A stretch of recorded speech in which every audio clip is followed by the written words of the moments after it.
Number 1, Brian Lee Drips, a marriage planned for murder in Idaho Falls. The city of Idaho Falls sits in the southeastern corner of Idaho, a community built along the Snake River where the population hovers around 60,000 people, a place where the rhythm of daily life moves at a pace that feels removed from the violence and chaos associated with major metropolitan centers.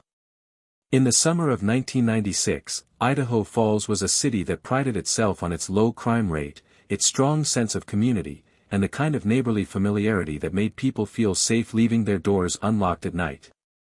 It was a place where families raised children without the constant undercurrent of fear that characterized life in bigger cities, where the local economy was anchored by the Idaho National Laboratory and agriculture, and where the worst thing most residents expected to encounter was a harsh winter or a late spring frost.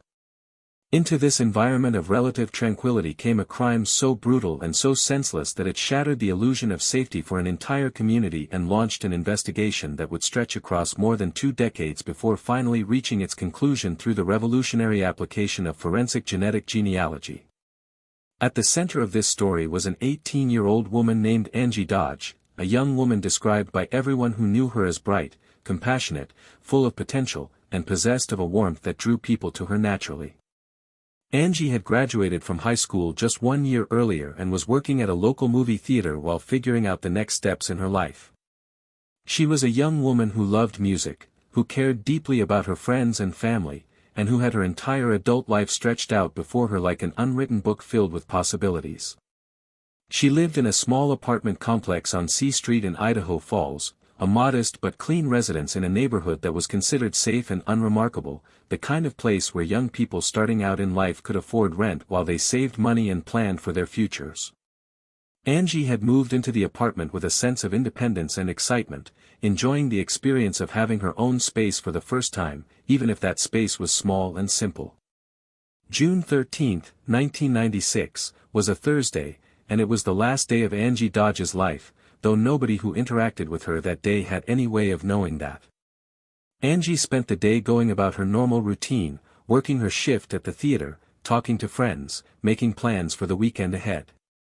She was last seen alive in the early evening hours, and friends and family who spoke to her later described her mood as normal, upbeat, giving no indication that she sensed any danger or felt any unease about her surroundings. When Angie did not show up for work the following day, her co-workers and her family immediately knew something was wrong because it was entirely out of character for her to simply not appear without calling or giving notice.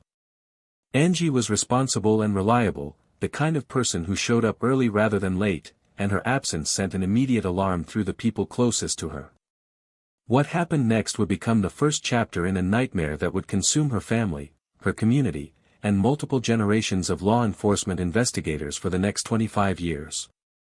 Angie's mother, Carol Dodge, drove to her daughter's apartment on Friday afternoon when she could not reach her by phone, and what she found when she entered the residence would haunt her for the rest of her life. Angie was dead inside her apartment. She had been brutally attacked, sexually assaulted, and stabbed multiple times.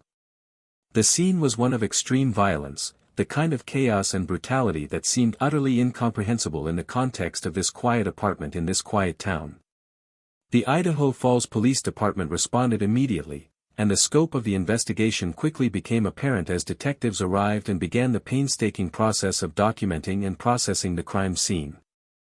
The apartment told a story of violence that had erupted suddenly and with devastating fury.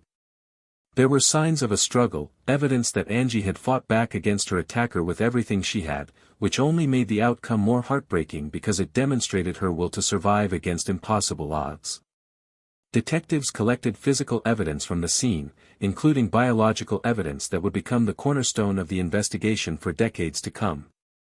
The sexual assault component of the crime meant that investigators had DNA evidence from the perpetrator, and in 1996, DNA technology was in its relative infancy but was already proving to be the most powerful investigative tool available to law enforcement. The DNA profile extracted from the crime scene was entered into the Combined DNA Index System, known as CODIS, the national database maintained by the Federal Bureau of Investigation that stores DNA profiles from convicted offenders and crime scene evidence. The entry of this profile into CODIS represented the best hope investigators had at the time for identifying Angie's killer, and for years they waited for a match that would come, but in a form nobody could have predicted at the time. In the immediate aftermath of the murder, investigators pursued every lead available to them. They interviewed Angie's friends, family members, co-workers, and acquaintances. They canvassed the neighborhood around her apartment complex, looking for anyone who might have seen something suspicious on the evening of June 13th. They examined Angie's phone records, her personal belongings, her daily routines, looking for any clue that might point them toward a suspect. Despite these exhaustive efforts, no obvious suspect emerged from the initial investigation. There was no ex-boyfriend with a grudge, no coworker with a known history of violence, no neighbor with a criminal record that made them stand out. The killer appeared to be someone who had not been on Angie's radar and who was not on the radar of anyone in her social circle, which made the investigation exponentially more difficult because it meant detectives had no starting point from which to work backward. As weeks turned into months and months turned into years, the case grew cold in the traditional sense, but it was never closed and it was never forgotten. The Idaho Falls Police Department assigned different detectives to the case over the years, and each new detective who inherited the file approached it with fresh eyes and a determination to solve a murder that had left an indelible scar on the community. Carol Dodge became the driving force behind keeping the case in the public eye, advocating relentlessly for her daughter, working with media outlets, pushing law enforcement to continue pursuing leads, and refusing to let Angie become just another unsolved statistic. Her devotion to finding her daughter's killer was extraordinary in its persistence and its depth, and it would ultimately play a role in bringing the case to its resolution, though the path to that resolution would be longer and more tortuous than anyone could have imagined. In the years following the murder, the investigation took a turn that would later be recognized as one of the most devastating miscarriages of justice in Idaho history. Investigators focused their attention on a man named Christopher Tapp, a young man who was 19 years old at the time of Angie's murder and who lived in the Idaho Falls area. Tapp was not a suspect initially, but he came to the attention of investigators through a circuitous path that involved rumors, neighborhood gossip, and the kind of tunnel vision that can afflict even well-intentioned detectives when they are desperate to close a high-profile case. Over the course of multiple interrogations spanning several months in 1997 and 1998, detectives used a technique that would later come under intense scrutiny and condemnation from legal experts, psychologists, and wrongful conviction advocates. Christopher Tapp was subjected to repeated, hours-long interrogation sessions during which detectives fed him details about the crime scene, told him they had evidence implicating him, and pressured him to provide a confession that aligned with the facts they already knew. The interrogations were aggressive, psychologically coercive, and deeply manipulative. Detectives told Tapp that they knew he was involved, that his friends had already implicated him, and that the only way he could help himself was to admit what he had done. They presented the interrogations as a way for him to tell his side of the story, but in reality, they were constructing a narrative and demanding that Tapp fit himself into it. Under this extreme pressure, and after hours of relentless questioning during which he was isolated, exhausted, and psychologically broken down, Christopher Tapp eventually gave a confession. He said he was present at the murder. He said he participated in the attack on Angie Dodge. He provided details that matched the crime scene, but those details had been supplied to him by the detectives who were interrogating him. The confession was a product of coercion, not truth, and it would take more than 20 years for the full extent of this injustice to be exposed and corrected. In 1998, Christopher Tapp was charged with murder and other offenses related to Angie Dodge's death. He was ultimately convicted and sentenced to a term of imprisonment, and for years, law enforcement in Idaho Falls treated the case as essentially solved. They had a confession, they had a conviction, and they believed they had achieved justice for Angie Dodge. But the case was not solved. The DNA evidence told a different story. From the very beginning, the DNA profile extracted from the crime scene did not match Christopher Tapp. This was not a close match or a partial match. It was a complete exclusion. The biological evidence recovered from Angie's body and from the crime scene definitively proved that Christopher Tapp was not the person who had sexually assaulted and murdered Angie Dodge. In a rational and just system, this DNA exclusion would have been sufficient to exonerate Tapp and redirect the investigation toward the actual perpetrator. But that is not what happened. Instead, prosecutors and investigators developed a theory to explain away the DNA evidence. They suggested that there must have been multiple people involved in the attack and that Tapp was one participant while another, unknown person was responsible for the sexual assault. This theory allowed them to maintain Tapp's conviction despite the DNA evidence that should have freed him. It was a theory built on convenience rather than evidence, and it allowed the case to remain in a state of suspended injustice for years. Christopher Tapp spent 20 years in prison for a crime he did not commit, his life destroyed by a system that chose to believe a coerced confession over objective scientific evidence. During those 2 decades, the actual killer lived as a free man, and the true investigation into Angie Dodge's murder remained stalled. The turn in the case that would eventually lead to the truth began not in Idaho but in the broader evolution of forensic science and the emergence of a revolutionary new investigative technique known as forensic genetic genealogy. This technique, which began gaining widespread attention in law enforcement circles around 2018, represented a fundamental shift in how cold cases could be approached. Traditional DNA analysis, as used in CODIs, works by comparing a crime scene DNA profile against the profiles of individuals who have been convicted of crimes and had their DNA collected and entered into the database. If the perpetrator of a crime has never been arrested and convicted, their DNA will not be in CODIs, and the database will return no matches regardless of how good the crime scene DNA sample is. This limitation meant that for decades, thousands of cold cases sat unsolved not because investigators lacked DNA evidence but because the person who left that DNA behind had never entered the criminal justice system in a way that would put their profile into the database. Forensic genetic genealogy circumvented this limitation by taking the crime scene DNA profile and running it through public genealogy databases instead of law enforcement databases. These public databases, such as GEDmatch, had been created for individuals who were interested in tracing their family trees and ancestry, and they worked by comparing DNA profiles against millions of voluntary submissions from people who had taken commercial DNA tests and uploaded their results. When a crime scene DNA profile was uploaded to these databases, the system did not look for an exact match to the perpetrator. Instead, it looked for close genetic relatives of the perpetrator, people who shared enough DNA to indicate a familial connection, such as second or third cousins. Once these genetic relatives were identified, genealogists could then use traditional genealogical research methods, building family trees using public records such as birth certificates, marriage licenses, census data, obituaries, and other documentation, to trace the family lines backward and then forward again, working from the known relative toward the unknown suspect. The technique required an extraordinary combination of skills, including expertise in DNA analysis, genealogical research, and detective work, and it was pioneered by individuals like Cece Moore, a genetic genealogist who would eventually play a direct role in solving the murder of Angie Dodge. The first major breakthrough using forensic genetic genealogy came in 2018 with the arrest of the Golden State Killer, Joseph James DeAngelo, a serial predator who had terrorized California for decades and whose capture had been considered virtually impossible. The success of that case sent shockwaves through the law enforcement community and demonstrated that forensic genetic genealogy was not a theoretical concept but a practical, powerful tool that could solve the most intractable cold cases.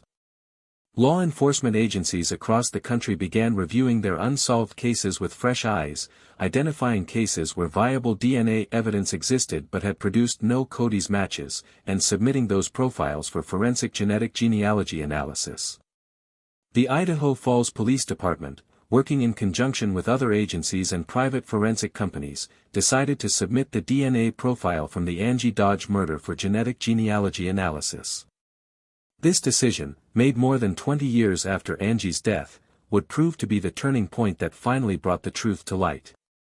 The DNA evidence from the crime scene was sent to Parabon Nanolabs, a Virginia-based company that had become a leader in the field of forensic genetic genealogy. Parabon's team, working with genetic genealogist Cece Moore, began the process of running the DNA profile through public genealogy databases and analyzing the results. What they found was a series of matches to individuals in the database who shared a common ancestry, people who were distantly related to the person who had left DNA at the crime scene. These matches were not close enough to identify the perpetrator directly, but they were close enough to allow genealogists to begin constructing family trees that could narrow down the pool of potential suspects. The genealogical research was meticulous and time-consuming. Cece Moore and her team built extensive family trees, tracing lineages through multiple generations, cross-referencing genetic connections with geographic locations, birth years, and other factors that could help isolate the individual who was most likely to be the source of the crime scene DNA. This process required not only scientific expertise but also an intuitive understanding of human migration patterns, family naming conventions, and the way families spread across geographic regions over time. As the family trees grew and the genetic connections became clearer, the pool of potential suspects began to shrink. The genealogists were able to identify a specific family lineage that was consistent with the DNA evidence, and within that lineage, they began looking for male individuals who would have been the right age, in the right geographic location, and who had some connection to the Idaho Falls area at the time of the murder in 1996. This process of elimination, combining genetic data with traditional genealogical research and basic detective work, eventually led the investigators to a name that had never appeared in any previous investigation into Angie Dodge's murder. That name was Brian Lee Dripps. Brian Dripps was a man who had been living in the Idaho Falls area at the time of the murder. He was not someone who had ever been considered a suspect in the case. He was not in the Cody's database. He had no known connection to Angie Dodge. He was, to all outward appearances, an ordinary person living an ordinary life, which is precisely what made forensic genetic genealogy so powerful in this case because it was able to identify him not through any prior criminal history or known connection to the victim but purely through the biological evidence he had left at the crime scene more than 2 decades earlier. Once the genealogical research had identified Brian Dripps as the most likely source of the crime scene DNA, investigators faced the critical next step of obtaining a confirmatory DNA sample. This required surveillance of Dripps to identify an opportunity to collect a DNA sample without alerting him to the investigation. Investigators monitored Dripps's movements and eventually collected discarded items that contained his DNA. When this DNA was analyzed in a laboratory and compared to the DNA profile recovered from the Angie Dodge crime scene in 1996, the result was a conclusive match. The DNA that had been recovered from Angie's body and from the crime scene more than 2 decades earlier belonged to Brian Lee Dripps. The match was not partial or ambiguous. It was absolute and definitive, confirming what the genetic genealogy had suggested and providing the kind of evidence that leaves no room for doubt. On May 15, 2019, nearly 23 years after Angie Dodge was murdered in her Idaho Falls apartment, Brian Lee Dripps was arrested at his home in Caldwell, Idaho. He was charged with first-degree murder and rape. The arrest sent a seismic shock through the community and through the legal system because it meant that the man who had actually committed this horrific crime had been living freely in Idaho for more than 2 decades while an innocent man, Christopher Tapp, had been sitting in a prison cell for a crime he did not commit. The arrest of Brian Dripps also forced a long-overdue reckoning with the investigation that had led to Christopher Tapp's wrongful conviction. In the wake of Dripps's arrest, the evidence that had always pointed away from Tapp, primarily the DNA exclusion, could no longer be ignored or explained away with convenient theories about multiple perpetrators. The truth was now undeniable, and the legal system had to confront the fact that it had convicted and imprisoned an innocent man while allowing the real killer to remain free. Christopher Tapp's conviction was eventually vacated, and he was released from prison after serving 20 years for a crime he did not commit. His release was bittersweet because while he regained his freedom, he could never regain the 2 decades of his life that had been stolen from him, the years spent in a prison cell knowing he was innocent but unable to convince the system of that truth. The case against Brian Dripps moved through the legal system with the weight of incontrovertible DNA evidence behind it. The prosecution's case was straightforward because the DNA match was definitive and there was no credible explanation for how Dripps's DNA could have ended up at the crime scene other than his direct involvement in the murder and sexual assault of Angie Dodge. On June 18, 2021, Brian Lee Dripps pleaded guilty to first-degree murder and rape in a Bonneville County courtroom. The guilty plea spared the community the pain of a trial but also meant that Dripps admitted, in a court of law and under oath, to the crimes he had committed more than 25 years earlier. The judge sentenced Drips to life in prison without the possibility of parole, ensuring that he would spend the rest of his natural life behind bars for what he had done to Angie Dodge. The resolution of the case brought a measure of closure to Carol Dodge, who had spent a quarter-century fighting for justice for her daughter, but it also raised profound questions about the investigative methods that had led to Christopher Tapp's wrongful conviction and the systemic failures that had allowed those methods to go unchecked for so long. The interrogation techniques used against Tapp, including the feeding of crime scene details, the psychological pressure, the isolation, and the manipulation, have been identified by experts as textbook examples of tactics that produce false confessions, particularly among vulnerable individuals who may not have the psychological resources to withstand sustained pressure from authority figures. Studies have shown that false confessions are not rare anomalies but are a documented and recurring problem in the criminal justice system, and the Angie Dodge case became one of the most prominent examples of this phenomenon in the American West. The case also highlighted the transformative power of forensic genetic genealogy as an investigative tool. Before this technique was developed, the Angie Dodge case was essentially stuck. Investigators had DNA evidence, but without a match in Cody's, that evidence was a dead end. Forensic genetic genealogy transformed that dead end into a pathway that led directly to the perpetrator, demonstrating that even the coldest of cold cases could be solved if the right technology was applied to the right evidence. The broader implications of the Angie Dodge case extend beyond the specific individuals involved.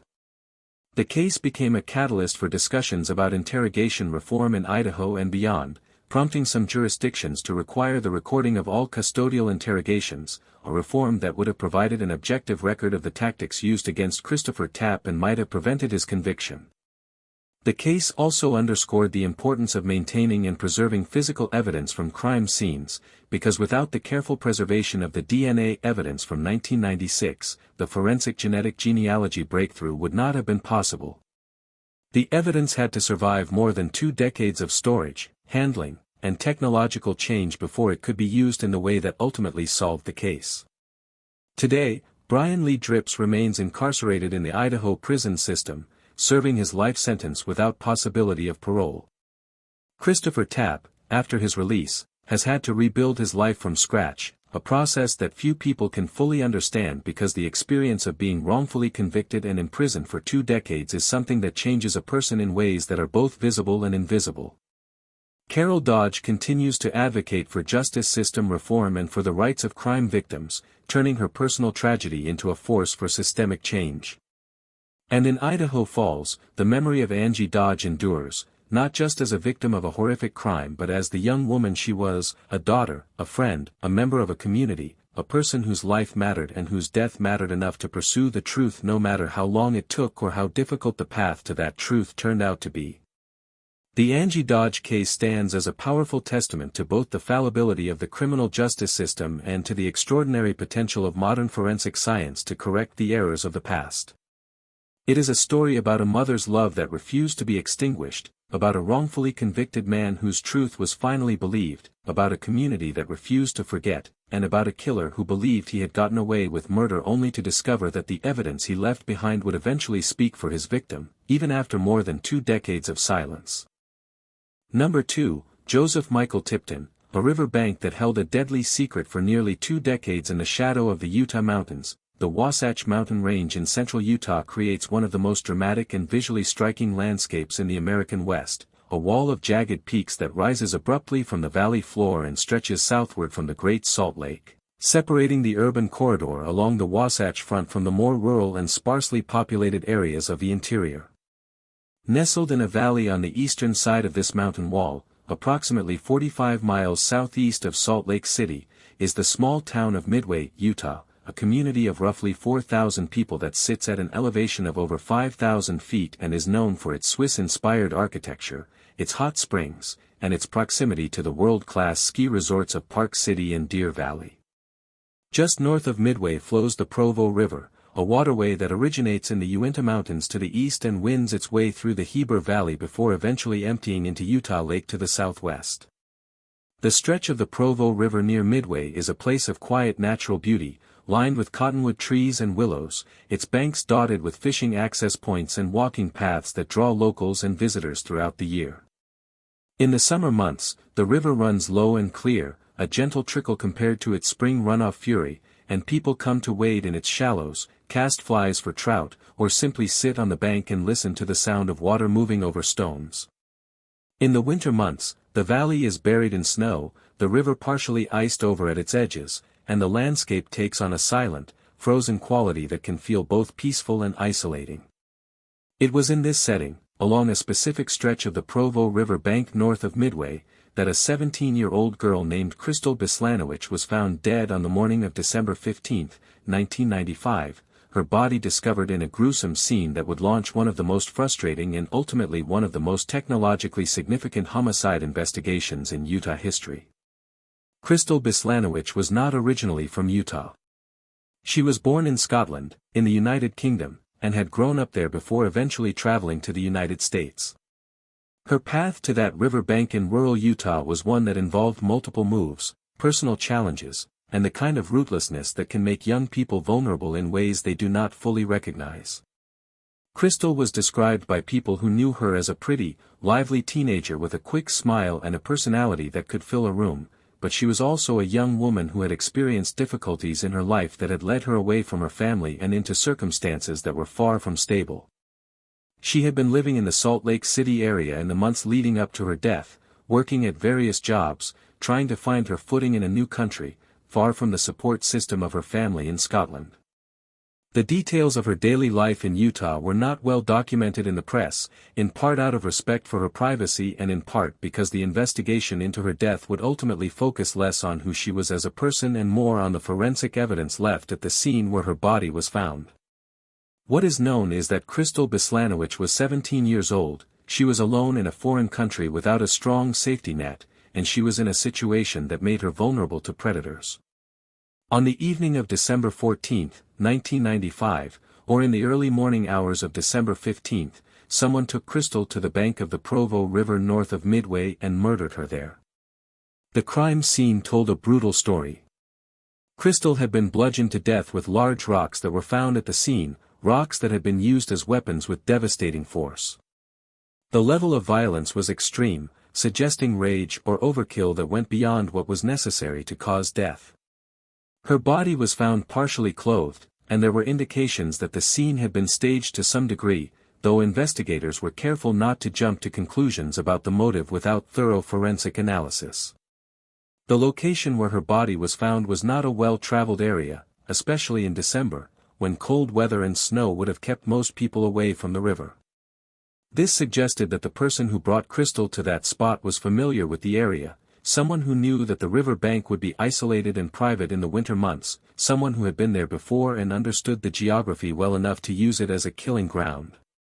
When Crystal's body was discovered on the morning of December 15, the Wasatch County Sheriff's Office responded to the scene along with investigators from the Utah Department of Public Safety and other agencies. The immediate priority was to secure the crime scene, which was challenging because it was an outdoor location exposed to the elements. Snow was on the ground, temperatures were cold, and the river itself introduced variables that made evidence collection more difficult than it would have been in an indoor environment. Despite these challenges, investigators conducted a thorough and methodical processing of the scene. They documented the position of the body, the location of the rocks that had been used as weapons, the condition of the surrounding terrain, and any other physical evidence that could be recovered. They collected biological evidence, including samples from Crystal's body and clothing, with the understanding that DNA analysis might provide critical information about the person who had killed her.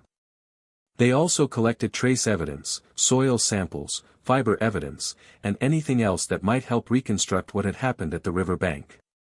The initial investigation also included the standard procedures of any homicide case. Investigators worked to identify Crystal, which took some time because she was not a local resident and did not have immediate identification on her person. Once she was identified, they began tracing her movements in the days and hours before her death, trying to determine who she had been with, where she had been, and how she had ended up at that isolated stretch of the Provo River.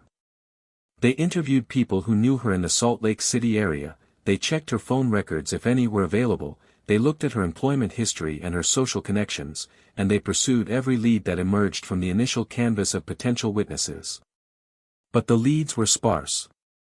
Crystal was a young woman who had been living somewhat on the margins, and the people in her immediate circle were either unable or unwilling to provide the kind of specific, actionable information that would point investigators toward a suspect.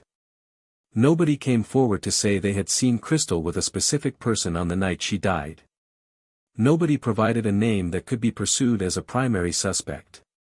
The investigation hit a wall early, and as weeks turned into months, the case settled into the frustrating category of an unsolved homicide with no clear path forward. The DNA evidence collected from the crime scene was submitted for analysis, and a DNA profile was developed from biological material recovered from Crystal's body and clothing. This profile was entered into the Combined DNA Index System, CODIS, the national DNA database maintained by the FBI, in the hope that it would eventually match a convicted offender whose profile was already in the system. But no match came. Year after year, the CODIS search returned no results, which meant that the person who had left DNA at the crime scene had never been convicted of a crime serious enough to require DNA collection and entry into the national database. This was not an unusual situation in the 1990s and early 2000s, because the expansion of DNA collection laws, which now require DNA samples from individuals convicted of a wide range of felonies in all 50 states, was still in its early stages. Many states did not begin comprehensive DNA collection from convicted offenders until the late 1990s or early 2000s, and even after those laws were enacted, it took years to process the backlog of samples from people already in the prison system. The absence of a CODIS match did not mean the DNA evidence was useless. It meant that the evidence was waiting for technology and database expansion to catch up to the point where it could be useful. In the meantime, the Wasatch County Sheriff's Office and the Utah Department of Public Safety kept the Crystal Beslanowicz case open, periodically reviewing the evidence, re-interviewing witnesses when new information surfaced, and hoping that advances in forensic science would eventually provide a break. The years passed. 5 years, 10 years, 15 years. The case remained unsolved, and for Crystal's family in Scotland, the distance between their home and the place where their daughter had died made the absence of answers even more painful. They were separated from the investigation by an ocean, by a legal system that was different from their own, by a culture that was foreign to them, and by the sheer passage of time, which erodes relationships with investigators, witnesses, and even memory itself. But the case was not forgotten by the people who had been involved in the initial investigation, and it was not forgotten by the cold case units that had been established in Utah to specifically address the backlog of unsolved homicides that plagued the state. The breakthrough in the Crystal Beslanowicz case came not from forensic genetic genealogy, as it would in many other high-profile cold cases, but from a different but equally revolutionary advance in DNA technology, the ability to develop profiles from so-called touch DNA. Traditional DNA analysis requires a relatively significant amount of biological material, such as blood, semen, or saliva, to produce a usable profile. Touch DNA refers to the microscopic amounts of genetic material that are transferred from a person's skin cells to objects they touch. Every time a person touches something, they leave behind a tiny residue of skin cells, and these cells contain DNA. The challenge with touch DNA is that the quantity of genetic material is extremely small, often measured in picograms, and it is frequently mixed with DNA from other people who have also touched the same object, as well as environmental contaminants like dirt, bacteria, and other substances that can degrade or mask the human DNA. For many years, the technology to reliably extract usable DNA profiles from touch DNA samples simply did not exist. Crime scene investigators could collect items that they believed had been handled by a suspect, but when those items were sent to the laboratory, the results often came back as insufficient or inconclusive because the DNA quantity was too low or the sample was too degraded or contaminated. By the early 2010s, however, significant advances had been made in DNA extraction and amplification technology that made it possible to obtain usable profiles from increasingly small and degraded samples. These advances included improved methods for isolating human DNA from complex mixtures, more sensitive polymerase chain reaction techniques that could amplify tiny amounts of genetic material, and better analytical software that could interpret mixed DNA profiles with greater accuracy. The decision was made in the Beslanowicz case to re-examine the physical evidence that had been collected from the crime scene in 1995 and stored in the evidence room for all those years, using these new touch DNA capabilities. Specifically, investigators focused on items of Crystal's clothing, which had been carefully preserved in the evidence storage facility. The theory was straightforward. If the person who killed Crystal had touched her clothing during the attack, even briefly or casually, they may have left behind skin cells containing their DNA. In 1995, the technology to recover and profile that DNA did not exist. But by the early 2010s, it did. The clothing was sent to a private forensic laboratory that specialized in advanced DNA analysis, Sorensen Forensics, based in Salt Lake City, Utah. Sorensen Forensics had built a reputation as one of the most capable and innovative forensic DNA laboratories in the country, and they had been involved in a number of high-profile cases that pushed the boundaries of what DNA technology could accomplish. The scientists at Sorensen received the evidence and began the painstaking process of extracting and analyzing whatever DNA might be present on the clothing items. This was not a simple or quick process. Each item had to be handled in a controlled environment to prevent contamination. Specific areas of the fabric were targeted for analysis, areas where the transfer of touched DNA was most likely to have occurred, such as collars, sleeves, waistbands, and any areas where the clothing showed signs of having been grabbed, pulled, or torn during the attack. The extraction process involved dissolving the fabric in specialized solutions, isolating whatever DNA was present, and then amplifying that DNA using the polymerase chain reaction to create enough genetic material for analysis. The results of this analysis were remarkable. From the clothing evidence, scientists were able to develop a DNA profile that was distinct from Crystal Beslanowicz's own DNA and that appeared to belong to a male individual who had not been previously identified in the investigation.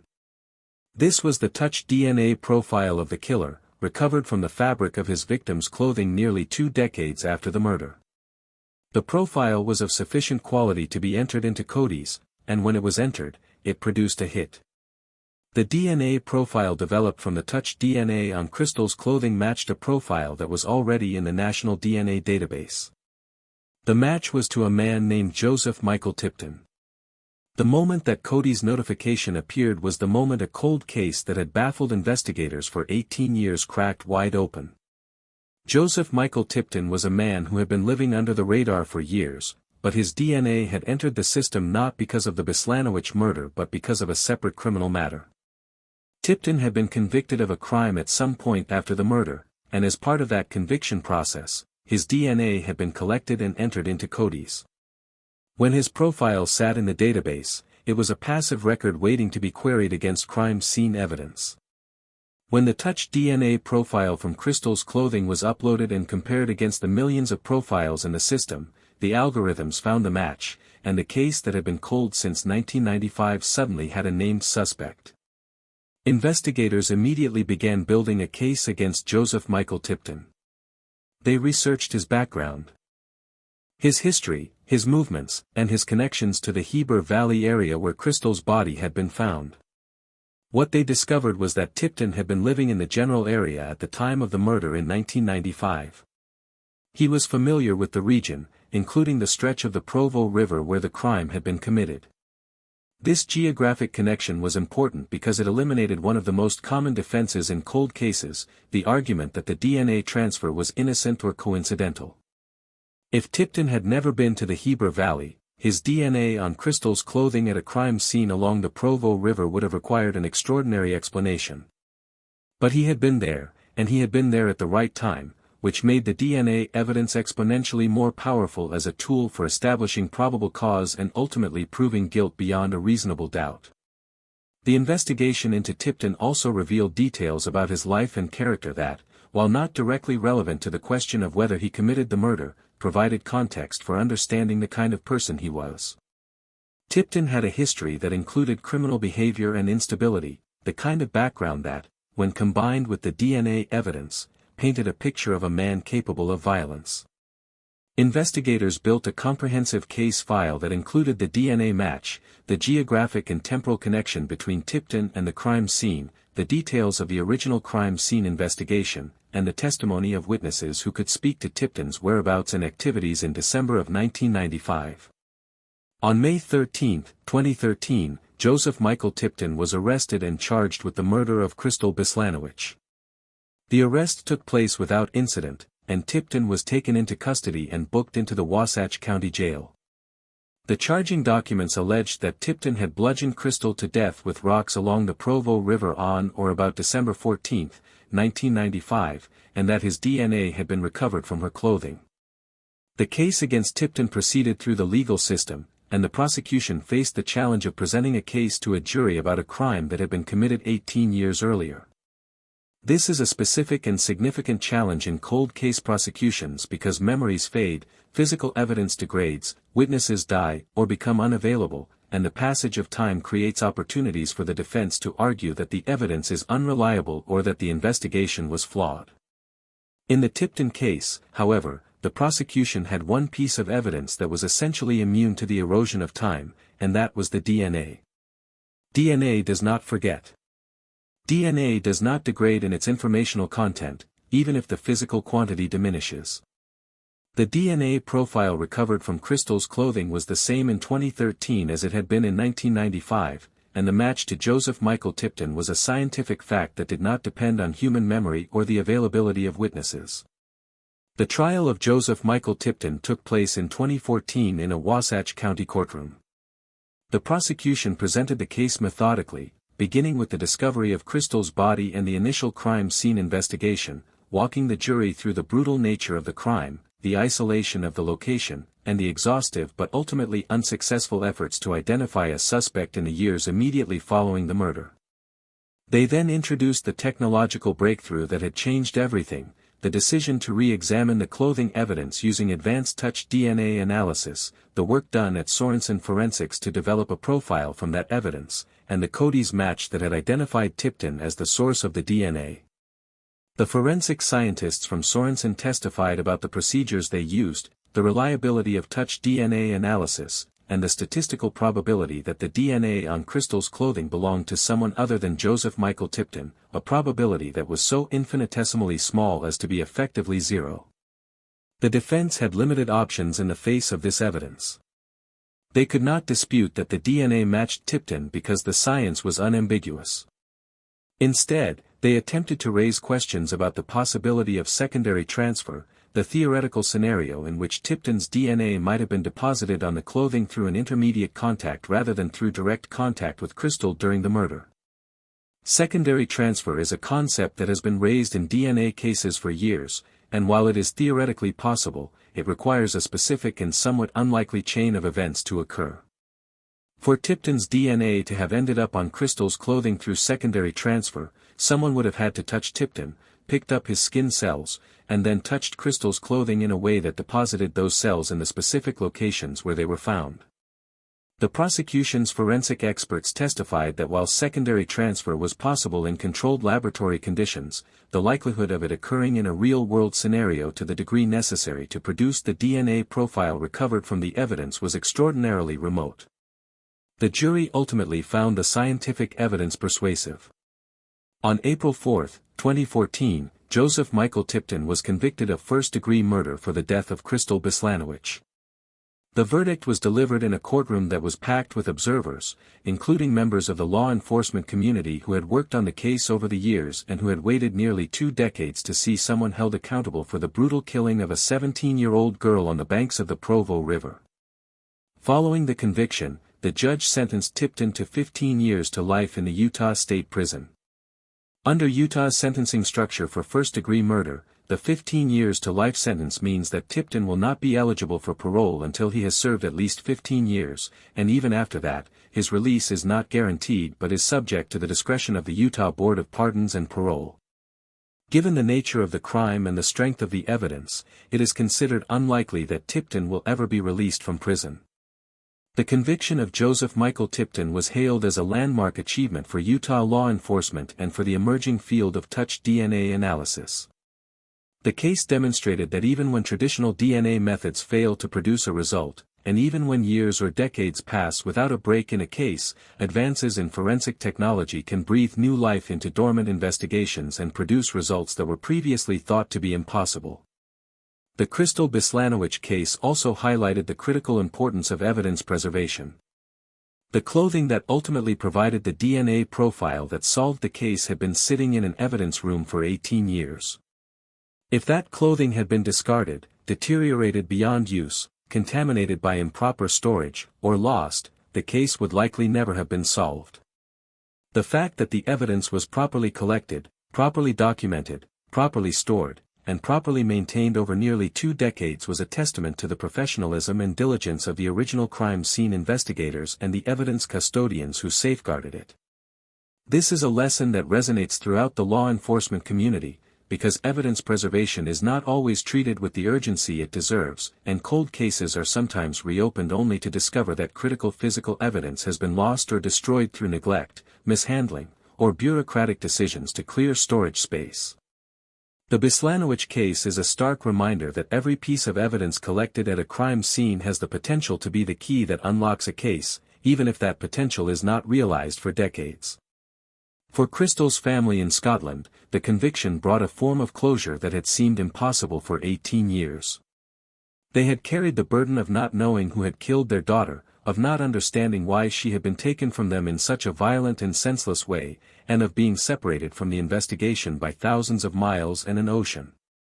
The guilty verdict did not erase their pain, because no verdict can bring back a child who has been murdered, but it did provide an answer to the question that had haunted them for nearly 2 decades, and it did ensure that the person responsible for Crystal's death would face legal consequences for what he had done. The broader impact of the Bislanowicz case on the field of forensic science and cold case investigations has been significant. The case has been cited in academic literature and law enforcement training materials as an example of the power of touch DNA analysis, and it has encouraged other agencies to re-examine evidence in their own cold cases using the newer, more sensitive DNA technologies that have become available. Across the United States, cold case units have used the Bislanowicz case as a model for how to approach evidence re-examination, demonstrating that even evidence that was previously tested and produced no results should be retested using current technology because the capabilities of forensic science have advanced so dramatically in recent years that results obtained even 5 or 10 years ago may be superseded by what is possible today. The case also contributed to the ongoing conversation within the forensic science community about standards and validation for touch DNA analysis. As this technique has become more widely used, questions have been raised about the need for standardized protocols, about the potential for contamination in touch DNA collection and analysis, and about the statistical frameworks used to interpret touch DNA results. The Bislanowicz case, because it resulted in a conviction that was upheld on appeal, has been referenced as an example of touch DNA evidence being presented and evaluated within the adversarial legal system in a way that was deemed reliable by a judge and a jury. Today, the stretch of the Provo River where Crystal Bislanowicz's body was found looks much as it did in 1995. The cottonwoods still grow along the banks, the water still flows over the same stones, and the mountains still rise in the distance, indifferent to the human drama that has played out in their shadow. The difference is that now, the place is no longer just a crime scene or a mystery. It is a place where justice was eventually done, however delayed that justice may have been. Joseph Michael Tipton remains in the Utah State Prison, and the name of Crystal Bislanowicz is remembered not only by her family but by the investigators who refused to give up on her case, the forensic scientists whose work made the breakthrough possible, and a community that was reminded that even the coldest of cold cases can be solved when science, persistence, and the careful preservation of evidence converge at the right moment in time. Number 3, Gary Scarra, a trusted co-worker who hid a dark and violent secret behind an ordinary facade in Agawam, Massachusetts. Agawam is a city of approximately 29,000 people located in Hampton County in western Massachusetts, sitting directly across the Connecticut River from the city of Springfield, a region known as the Pioneer Valley that is characterized by its rolling hills, its mix of urban and suburban communities, and its proximity to the Berkshires to the west and the more populous areas of central Massachusetts to the east. Agawam is the kind of place that feels simultaneously connected to the larger metropolitan area of Springfield and distinct from it, a community with its own schools, its own downtown area, its own civic identity, and its own sense of itself as a place where families settle down, where children grow up, and where the rhythms of daily life are predictable and safe. The city is perhaps best known to outsiders as the home of Six Flags New England, a major amusement park that draws visitors from across the region during the summer months, but to the people who live there, Agawam is simply home, a place defined by its neighborhoods, its churches, its youth sports leagues, and the quiet routines of suburban life. In the spring of 1992, Agawam was a community that felt as safe as any other community in suburban America. Crime was not unknown, but violent crime, particularly the kind of random, predatory violence that strikes fear into the hearts of an entire community, was rare enough that when it occurred, the shockwaves were felt deeply and broadly. It was into this environment that a crime was committed that would traumatize Agawam for a quarter century and that would become one of the most notorious cold cases in Massachusetts history, a case that would ultimately be solved not by traditional detective work but by the revolutionary application of forensic genetic genealogy, the same technique that would later solve the Angie Dodge case in Idaho. At the center of this story was a 24-year-old woman named Lisa Ziegert, and to understand the impact of her murder on the community, it is important to understand who she was and the role she played in the lives of the people around her. Lisa Ziegert was a teacher's aide at the Agawam Middle School, a position that put her in daily contact with young people at a formative stage in their lives. She was not a teacher in the formal sense, not someone with a teaching degree standing at the front of a classroom delivering lessons, but she was a presence in the school who supported students, assisted teachers, helped with classroom management, and provided the kind of attentive, caring adult interaction that can make a profound difference in the life of a middle school student. By all accounts, Lisa was exceptional at this role. She was warm, patient, kind, and genuinely invested in the well-being of the children she worked with. She was the kind of person who remembered students' names, who noticed when a child was having a bad day, who went out of her way to make the school environment feel safe and welcoming. Her colleagues described her as someone who brought light into the building, someone whose positive energy was infectious, someone who made the job of educating children feel worthwhile even on the most difficult days. Lisa was also a young woman with a full life outside of her work. She was close to her family, she had a wide circle of friends, she was active in her community, and she had the kind of future ahead of her that was filled with possibility. She was planning to further her education, to advance in her career, to build a life that reflected the values of compassion and service that defined her approach to her work. On April 15, 1992, Lisa Ziegert was working a normal shift at the Agawam Middle School.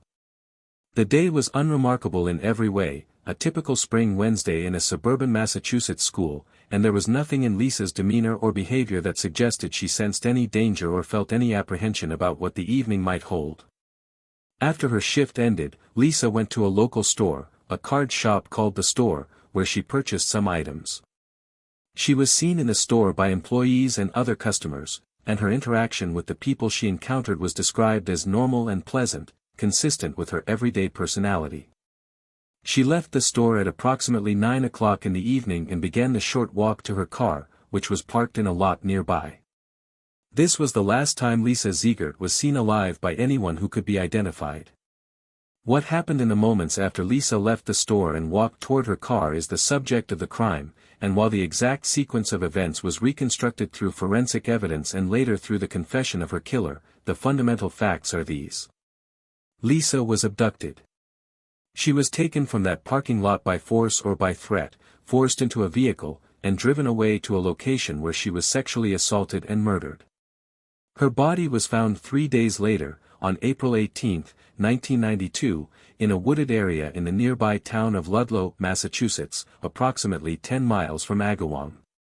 The location where her body was discovered was a secluded spot, off a dirt road in a wooded area that was not heavily traveled, a place where someone could take a victim with a reasonable expectation of not being seen. The condition of Lisa's body told a horrific story. She had been sexually assaulted and stabbed. The violence inflicted upon her was severe and devastating, the kind of attack that spoke to a level of brutality and rage that was difficult for even experienced investigators to comprehend.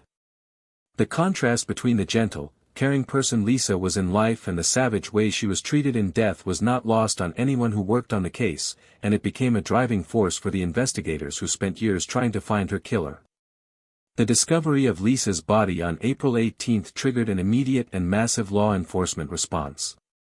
The Agawam Police Department, working in conjunction with the Massachusetts State Police, the Hampton County District Attorney's Office, and multiple other agencies, launched what would become one of the largest and most intensive homicide investigations in western Massachusetts history. The crime scene in Ludlow was processed with meticulous care. Investigators collected physical evidence, including biological evidence from Lisa's body, which provided a DNA profile of the person who had sexually assaulted her. This DNA profile was entered into CODIS, the National DNA Database, but as would be the case with so many cold cases from this era, no match was returned. The investigation also focused on the abduction site in Agawam, the parking lot where Lisa had been taken. Investigators canvassed the area, looking for witnesses who might have seen something on the evening of April 15. They reviewed any available surveillance footage from nearby businesses, though in 1992, surveillance cameras were far less common than they would become in later decades, and the footage that did exist was of limited quality compared to modern standards. They interviewed Lisa's friends, family members, co-workers, and acquaintances, trying to determine if anyone had threatened her, if she had been involved in any conflict, or if there was anyone in her life who might have had a motive to harm her. As with the Angie Dodge case in Idaho, this line of inquiry produced no viable suspect. Lisa Ziegert was not a person who had enemies. She was not involved in any disputes that would suggest a targeted attack. She was not in a relationship that was troubled or volatile. The people who knew her described a young woman who was liked by virtually everyone who encountered her, and the idea that someone would specifically target her for personal reasons made no sense given the evidence of her life and relationships. This led investigators to the conclusion that Lisa had been the victim of a random predator, someone who had seen her in that parking lot, recognized an opportunity, and acted on a violent impulse. The randomness of the crime was both its most terrifying aspect and its most challenging investigative obstacle, because a random predator has no logical connection to the victim that investigators can trace backward. Without a connection, without a motive that points toward a specific person, the investigation is forced to rely almost entirely on physical evidence and the hope that the perpetrator will make a mistake that leads to his identification. In the weeks and months following Lisa's murder, the investigation consumed the resources of the Agawam Police Department and the assisting agencies. Tips poured in from the public, as they always do in high-profile cases, and each tip had to be investigated and either pursued or eliminated. Hundreds of people were interviewed. Dozens of potential suspects were identified and investigated, their backgrounds checked, their alibis verified or challenged, their DNA collected and compared to the crime scene profile when possible. But each lead eventually petered out, each suspect was eventually cleared, and the investigation found itself running in circles, exhausting its energy without finding the person responsible. The case became a defining feature of the Agawam community in a way that was both painful and pervasive. Lisa Ziegert had been a teacher's aide at the middle school, which meant that her murder directly affected the children she had worked with, their parents, her co-workers, and the broader school community. The sense of vulnerability that followed her death was profound, because if a young woman could be abducted from a parking lot in Agawam on a spring evening, then nobody was truly safe, and the illusion of security that suburban communities rely on was shattered. Parents became more protective of their children. People became more cautious about going out alone at night. The parking lot where Lisa had been abducted became a place that people avoided, a physical reminder of the violence that had invaded their community. As years turned into decades, the case grew cold in the conventional sense, but it was never abandoned. The Hampton County District Attorney's Office assigned different prosecutors to the case over the years, and the Massachusetts State Police continued to work on it as new technologies and new investigative techniques became available. The DNA profile from the crime scene remained in CODIS, checked regularly against the expanding database, but no match came. Every year on the anniversary of Lisa's murder, local media outlets would run stories about the case, keeping it in the public consciousness, and every year, the investigators would express their hope that the next breakthrough was just around the corner.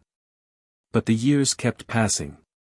5 years, 10 years, 15 years, 20 years. The 20th anniversary of Lisa's murder in 2012 was a particularly poignant moment, because it marked 2 full decades without answers, 2 full decades during which Lisa's family had lived with the knowledge that the person who had brutally killed their daughter and sister had never been held accountable. The family's suffering during this period is difficult to fully articulate because the experience of having a loved one murdered and then waiting 20 years for justice is a form of torment that operates on a level that most people never have to confront. There is the initial shock and grief of the loss itself, which is devastating enough, but in a case where the perpetrator is unknown and at large, there is an additional layer of anguish that comes from not knowing who did it, not understanding why it happened, and never being able to achieve the closure that comes from seeing the person responsible brought to justice. Lisa's mother, Debbie Ziegert, became a public face of the family's suffering and their determination to find answers. She spoke at vigil after vigil, year after year, keeping her daughter's memory alive and keeping pressure on law enforcement to continue pursuing the case. Her strength and her refusal to be silenced by the passage of time were remarkable, and they eventually contributed to the climate that led to the case being reopened with new investigative tools. The breakthrough in the Lisa Ziegert case came in 2017, when the Hampton County District Attorney's Office, under District Attorney Anthony Guglielmi, made the decision to submit the DNA evidence from the crime scene for forensic genetic genealogy analysis. This was a relatively new technique at the time, and its use in Massachusetts criminal cases was still in its early stages, but the success of the method in other high-profile cold cases, most notably the Golden State Killer case in California, had demonstrated its potential to solve cases that had been considered unsolvable. The DNA profile from the Lisa Ziegert crime scene was sent to a laboratory for analysis, and the results were provided to a forensic genealogist who began the process of comparing the profile against public genealogy databases. The genealogist identified distant genetic relatives of the person who had left DNA at the crime scene, and from those connections, began building family trees that traced lineages back through multiple generations. This process was laborious and complex, requiring hours of research into birth records, death records, marriage certificates, census data, and other genealogical sources, but it gradually narrowed the pool of potential suspects from millions of people down to a manageable number of individuals who fit the genetic, geographic, and demographic parameters of the case. As the genealogical research progressed, the family trees began to converge on a specific lineage, and within that lineage, investigators began focusing on male individuals who would have been in the right age range, in the right geographic area, and who had some potential connection to the Agawam area at the time of the murder in 1992. This process of elimination, combining genetic data with traditional genealogical research and geographic analysis, eventually led to a name that had never appeared in any previous investigation into Lisa Ziegert's murder. That name was Gary Scarra. Gary Scarra was a man who had been living in the Agawam area at the time of Lisa's murder. He was a carpenter by trade, a blue-collar worker who lived a seemingly ordinary life. He was married, he had children, he went to work, he came home, and to the people who knew him in a casual or professional capacity, there was nothing about him that suggested he was capable of the kind of violence that had been inflicted upon Lisa Ziegert. He was not known to be violent. He did not have a significant criminal record. He had never been considered a suspect in the Ziegert case or in any other violent crime. He was, in every outward respect, unremarkable, which is precisely what made him so dangerous and what made the forensic genetic genealogy so essential to his identification. Without this technology, there was no investigative path that would have led from the crime scene evidence to Gary Scarra's door. He had no connection to Lisa Ziegert that investigators could have discovered through traditional means. He was not in Cody's. He had not left any obvious trail of evidence that pointed toward him. The only connection between Gary Scarra and the murder of Lisa Ziegert was the DNA he had left on her body, a biological fingerprint that had sat in a database for 25 years waiting for the technology to catch up to the point where it could be interpreted in a way that led to his identification. Once Gary Scarra had been identified as the primary suspect through the forensic genetic genealogy analysis, investigators moved quickly but carefully to build a case that could withstand judicial scrutiny. The critical next step was to obtain a confirmatory DNA sample from Scarra that could be directly compared to the crime scene evidence.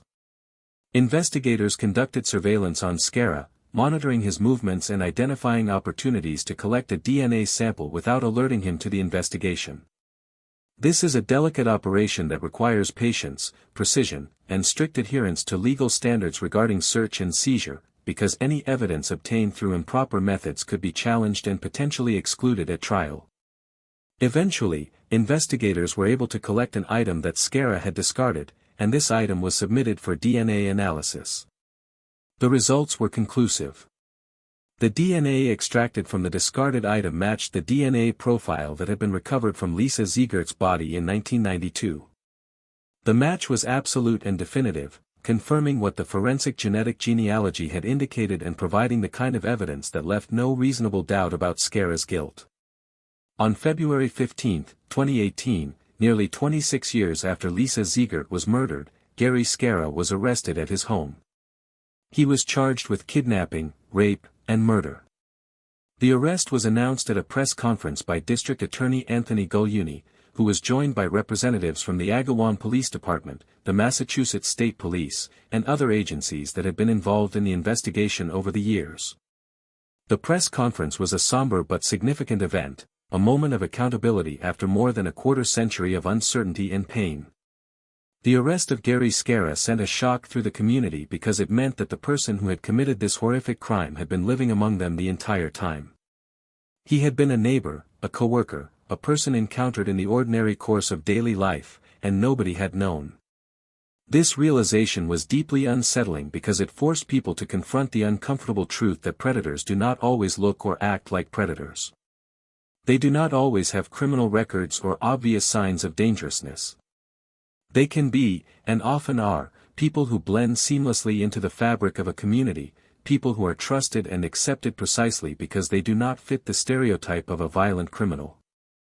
In the case of Gary Scara, this ability to blend in was particularly disturbing because of the nature of his connection, or apparent lack thereof, to Lisa Ziegert. The investigation did not reveal any prior relationship between Scara and Lisa. He was not someone she knew from work or from the community. He was not someone she had interacted with in any way that could be documented.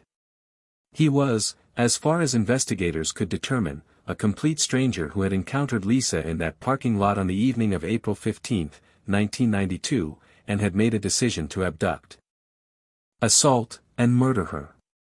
The randomness of this encounter, the fact that Lisa was targeted not because of who she was but simply because she was there, was a truth that was almost too painful to contemplate, because it meant that her death was the result of nothing more than terrible, cosmic bad luck, the misfortune of being in the wrong place at the wrong time when a predator was looking for a victim.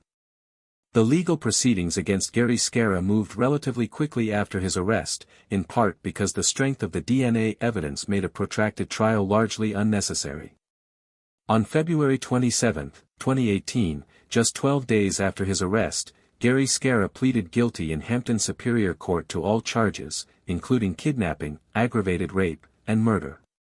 The guilty plea meant that Scara admitted, in open court and under oath, to the crimes he had committed against Lisa Ziegert more than 25 years earlier.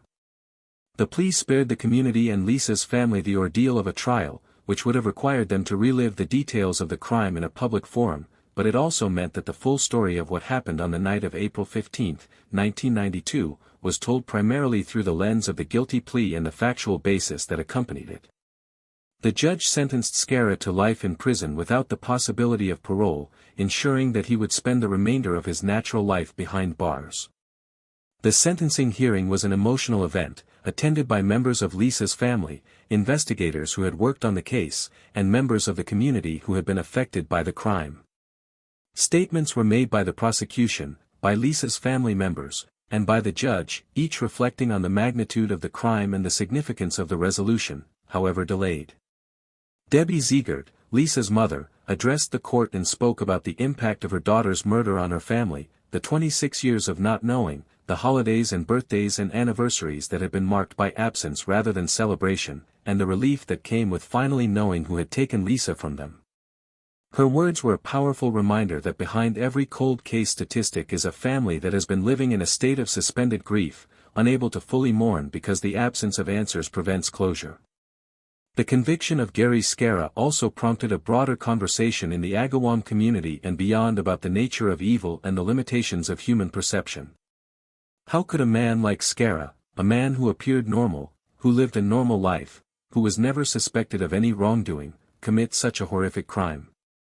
The answer, uncomfortable as it may be, is that there is no reliable way to identify a person capable of predatory violence simply by observing their outward behavior or their social interactions.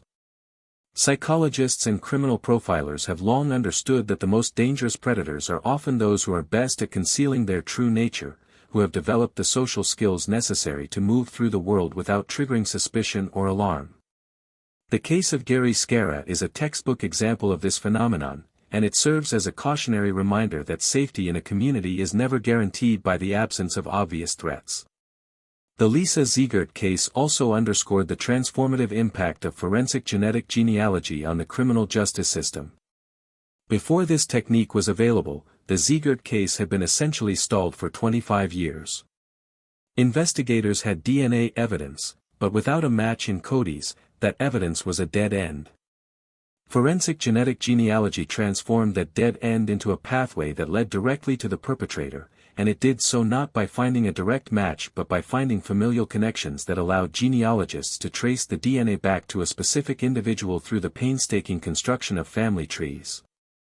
This technique has since been used to solve hundreds of cold cases across the United States, and its continued development and refinement are expected to resolve even more cases in the years to come. However, the use of forensic genetic genealogy has also raised important ethical and legal questions that the criminal justice system is still grappling with. Privacy advocates have expressed concern about the use of public genealogy databases by law enforcement, arguing that individuals who upload their DNA to these databases for genealogical purposes do not consent to having their genetic information used in criminal investigations. Courts have begun to address these concerns, with some jurisdictions requiring specific authorization for the use of forensic genetic genealogy and others imposing limitations on the types of cases in which it can be used. These are complex and evolving legal questions, and the Ziegert case, along with other cases solved through this technique, has been cited in the ongoing debate about how to balance the legitimate need for law enforcement to solve violent crimes with the privacy rights of individuals who have voluntarily shared their genetic information with public databases. For the Agawam community, the resolution of the Lisa Ziegert case brought a sense of relief that was tempered by the knowledge of what had been lost. Lisa Ziegert was never coming back. The children she would have taught, the life she would have built, the contributions she would have made to her community, all of those possibilities were extinguished on a spring evening in 1992 by a man who was, to the world, a complete stranger to her. The fact that he was eventually identified and punished does not undo the harm, but it does acknowledge it, and it does affirm that the community's refusal to forget Lisa was not in vain. Today, Gary Scarra remains incarcerated in the Massachusetts prison system, serving his life sentence without the possibility of parole. The Agawam Middle School, where Lisa worked, has moved on through the generations of students who have passed through its halls, but the memory of Lisa Ziegert is preserved there through memorials and through the stories that are told by the educators who remember her and who pass on her legacy of compassion and dedication to the students who never had the chance to know her. The parking lot where she was abducted has been repaved and reconfigured over the years, but the location remains a place of quiet significance for those who remember what happened there. And in the broader landscape of American criminal justice, the Lisa Ziegert case stands as a powerful example of how perseverance, combined with revolutionary forensic technology, can overcome even the most daunting obstacles and bring justice to those who have been waiting for it, no matter how long that wait may be. Number 4, Robert Napper, a psychotic killer who walked free while an innocent man was destroyed by a honey trap operation on Wimbledon Common in London. Wimbledon Common is one of the most historically significant and ecologically rich green spaces in London, a sprawling expanse of heathland, woodland, and open grassland that covers approximately 1,100 acres in the southwest of the city, straddling the boundaries of the London Borough of Merton and the Royal Borough of Kingston upon Thames. The Common has a history that stretches back centuries, referenced in the Domesday Book, used as common land for grazing livestock, and eventually transformed into a public space that is beloved by walkers, runners, horseback riders, birdwatchers, and families seeking refuge from the density and noise of the surrounding urban environment. In the early 1990s, Wimbledon Common was a place where people felt safe, a perception that was reinforced by its well-maintained paths, its relative openness, and the steady flow of dog walkers and joggers who used it throughout the day. The Common was adjacent to Wimbledon Village, an affluent area with expensive homes, boutique shops, and a genteel atmosphere that contributed to the overall sense that this was a part of London where serious violent crime simply did not happen. It was precisely this sense of safety that made what occurred on the morning of July 15, 1992, so devastating to the community and so shocking to the nation as a whole. Rachel Nichol was a 23-year-old woman who had gone to Wimbledon Common that morning with her 2-year-old son, Alexander, and the family dog. Rachel was a bright, attractive, vivacious young woman who worked as a model and who had recently started a relationship with a man named Andre Hanscombe. She was a devoted mother, and the image of her walking across the Common on a summer morning with her toddler son and the family dog was one of those ordinary, idyllic scenes that define the experience of young family life in a peaceful community. The morning of July 15 was warm and pleasant, the kind of summer day that draws people out of their homes and into green spaces, and Rachel was one of many people who had chosen to spend part of their morning on the Common. What happened next unfolded with a speed and a brutality that defied comprehension. Rachel was attacked by a man who approached her on the Common, a man armed with a knife, and in full view of her 2-year-old son, she was sexually assaulted and stabbed repeatedly. The attack was not a brief encounter. It was prolonged, savage, and marked by a level of violence that went far beyond what was necessary to kill. Rachel was stabbed 49 times. 49 separate wounds inflicted by a blade on a young woman who was trying to protect herself and her child.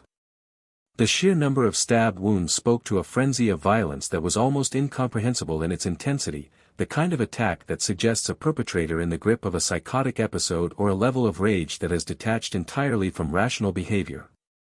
During the attack, Rachel's toddler son, Alexander, was found by witnesses wandering alone on the Common, distressed and covered in blood, having witnessed the murder of his mother at an age where he could not possibly understand what he was seeing but would carry the trauma of that experience for the rest of his life. The discovery of Alexander, alone and bloodied, was the first indication to the outside world that something terrible had happened on the Common that morning, and within minutes, the search for Rachel led to the discovery of her body in a secluded area off one of the paths. The scene was horrific. Rachel's body bore the evidence of the extreme violence that had been inflicted upon her, and the immediate assessment of the responding officers was that this was not a random mugging gone wrong or a crime of passion between acquaintances.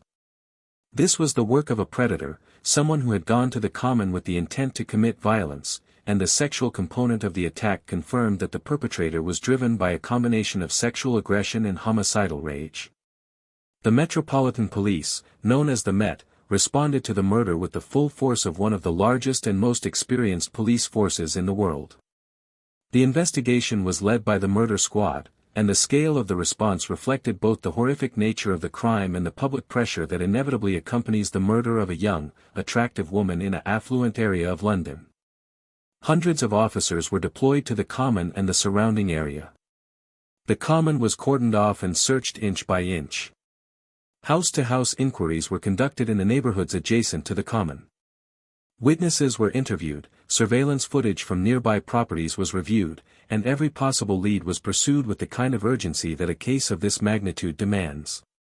Forensic evidence was collected from the scene, including biological evidence that would later prove critical, but in 1992, the DNA technology available to the Metropolitan Police, while advanced for its time, was not yet capable of producing the kind of definitive results that would be expected in a similar case today. The biological evidence recovered from Rachel's body and from the crime scene did yield a DNA profile of the perpetrator, but this profile was partial and degraded, not the clean, complete profile that modern DNA technology can produce from even trace amounts of material. The partial profile was entered into the National DNA Database, but the chances of it producing a match were significantly reduced by its incomplete nature. Despite this limitation, the DNA evidence was preserved with the understanding that future technological advances might eventually allow it to be used more effectively. In the absence of a definitive DNA match, the investigation focused on identifying potential suspects through traditional investigative methods, and it was here that the case took a turn that would eventually become one of the most notorious miscarriages of justice in British criminal history.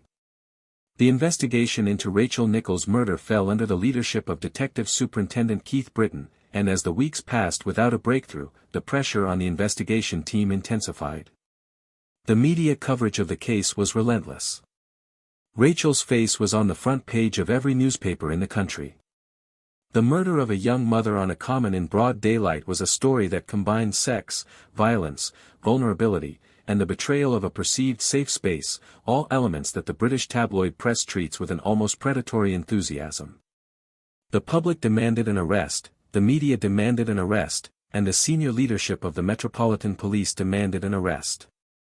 It was in this environment of extreme pressure that the investigation began to focus on a man named Cullen Stagg. Cullen Stagg was a 25-year-old man who lived in a flat near Wimbledon Common. He was unemployed, somewhat socially isolated, and he had a history of minor psychiatric issues that had brought him to the attention of mental health services. He was not a criminal in any meaningful sense. He had no history of violence, no history of sexual offending, and no known connection to Rachel Nichols.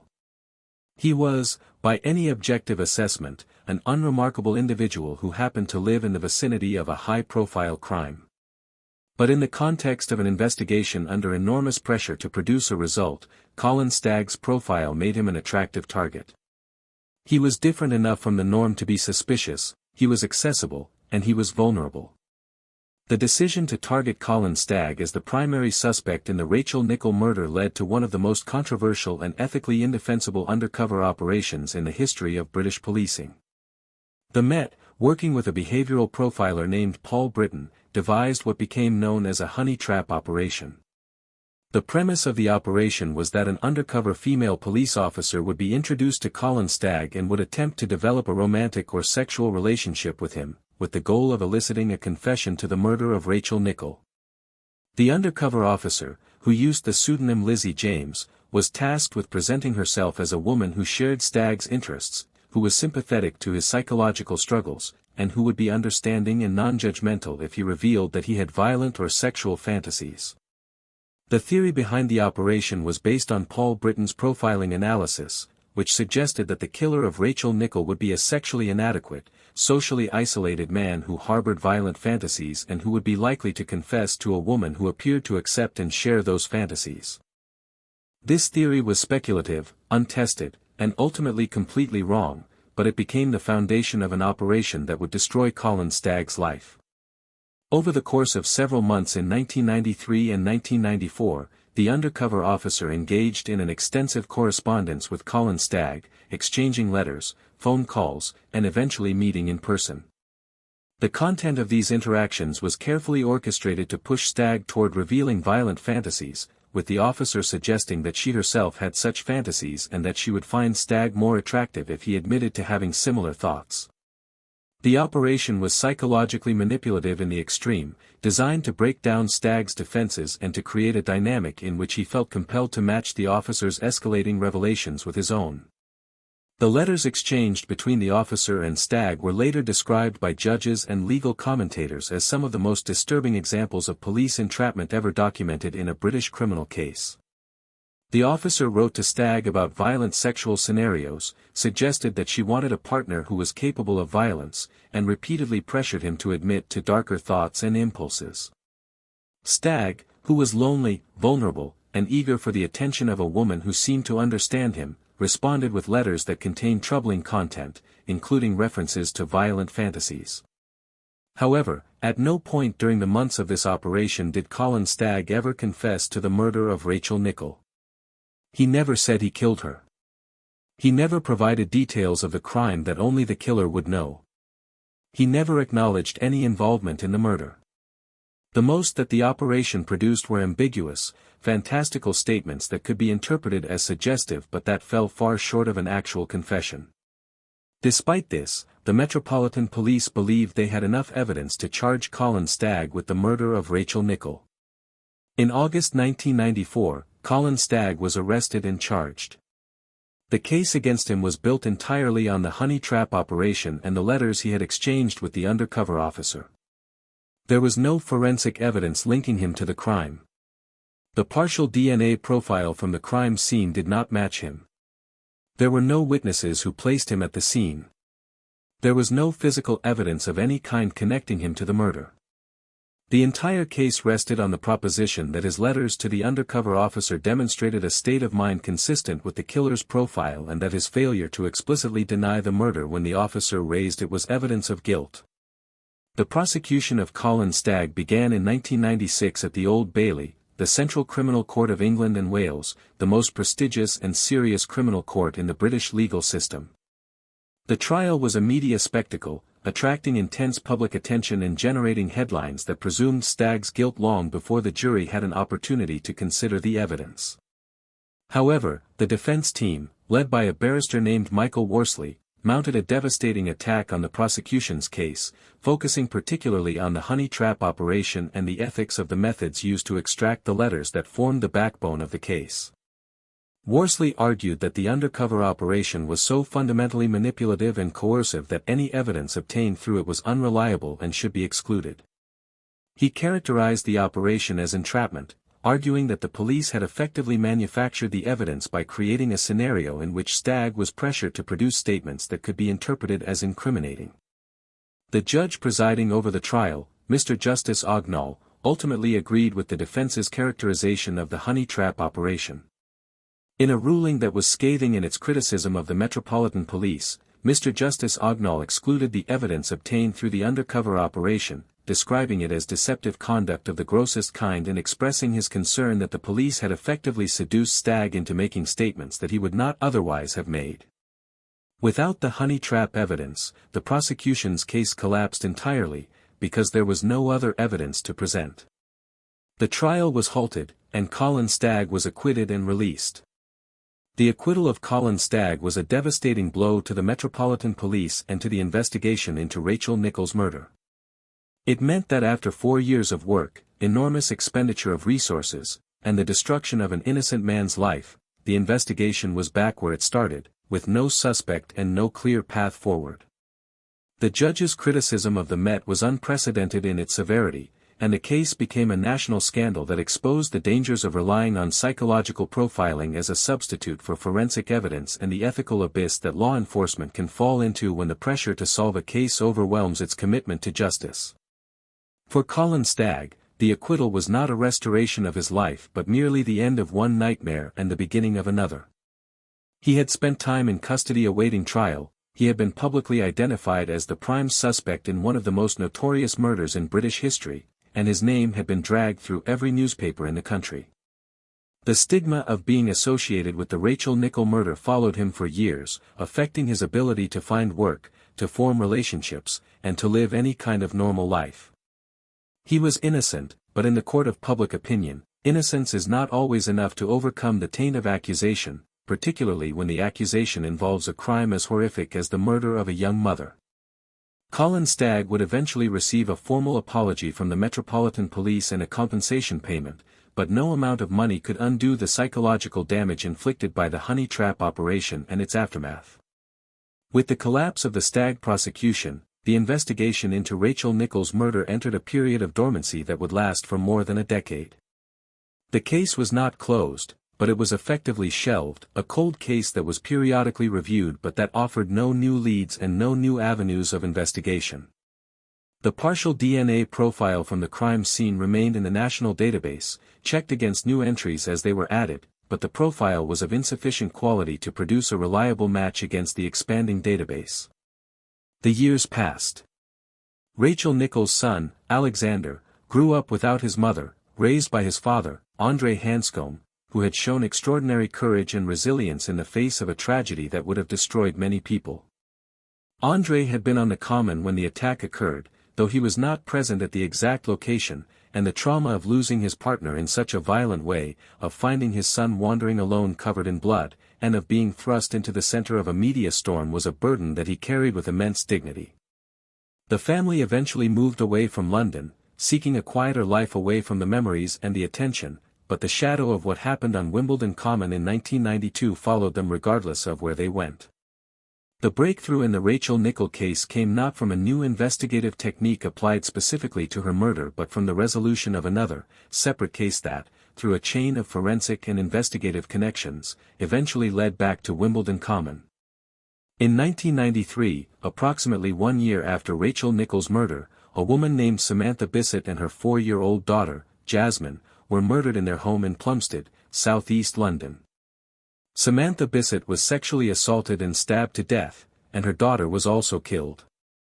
The murder of Samantha Bissett and Jasmine was a horrific crime that bore similarities to the Nicholl murder in terms of its sexual component and the extreme violence inflicted upon the victims, but the investigations were conducted separately and no formal connection was made between the two cases at the time.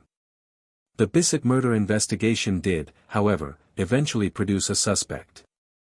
A man named Robert Napper was arrested and charged with the murders of Samantha Bissett and Jasmine. Robert Napper was a man with a deeply disturbed psychiatric history. He had been known to mental health services for years, having exhibited symptoms of severe mental illness, including paranoid schizophrenia, from a young age. Despite his documented psychiatric problems, Napper had largely managed to avoid the kind of sustained institutional care that might have prevented his violent behavior. He moved through the world in a state of deteriorating mental health, exhibiting increasingly bizarre and concerning behavior that was not adequately addressed by the mental health system. In November 1995, Robert Napper was convicted of the murders of Samantha Bissett and her daughter Jasmine.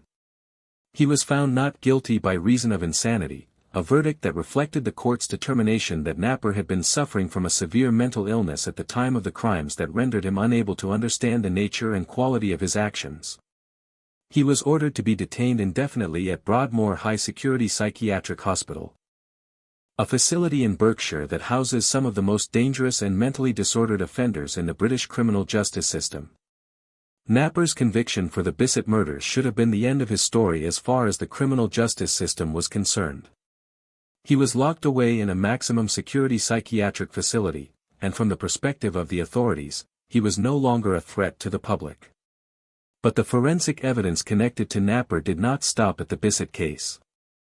As DNA technology advanced in the years following Napper's conviction, scientists and investigators began re-examining unsolved cases with new analytical techniques that could extract more information from older, degraded, or partial DNA samples. The partial DNA profile recovered from the Rachel Nicholl crime scene in 1992 was one of those samples. In the mid-2000s, advances in DNA analysis technology, specifically a technique known as low copy number DNA profiling, made it possible to obtain more detailed and reliable results from the small and degraded DNA samples that had been beyond the reach of earlier technology. Low copy number DNA profiling allowed scientists to amplify and analyze even the tiniest fragments of genetic material, producing results from samples that would previously have been considered too degraded or too small to yield useful data. When the Rachel Nicholl crime scene DNA was re-analyzed using these advanced techniques, the results were transformative. The partial profile that had been unusable for identification purposes in 1992 was now enhanced and clarified, producing a DNA profile of sufficient quality and completeness to be compared against known samples with a high degree of confidence. When this enhanced profile was compared to the DNA of Robert Napper, who was already incarcerated at Broadmoor, the result was a match. The DNA recovered from Rachel Nicholl's body and from the crime scene on Wimbledon Common belonged to Robert Napper. The match was confirmed through multiple independent analyses, and the statistical probability of the DNA belonging to anyone other than Napper was calculated to be in the billions to 1, a level of certainty that is considered definitive in forensic science. The implications of this match were staggering.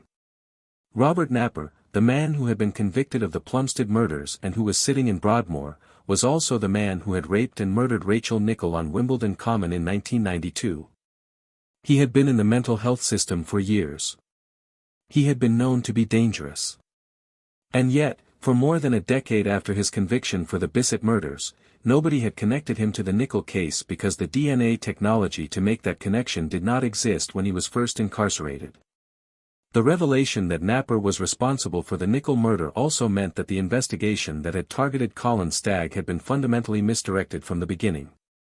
Stagg was not just innocent in the sense that the evidence against him was insufficient. He was innocent in the absolute sense that the actual killer was a different person entirely, a man who had been identified through DNA evidence rather than through psychological profiling and honey trap operations.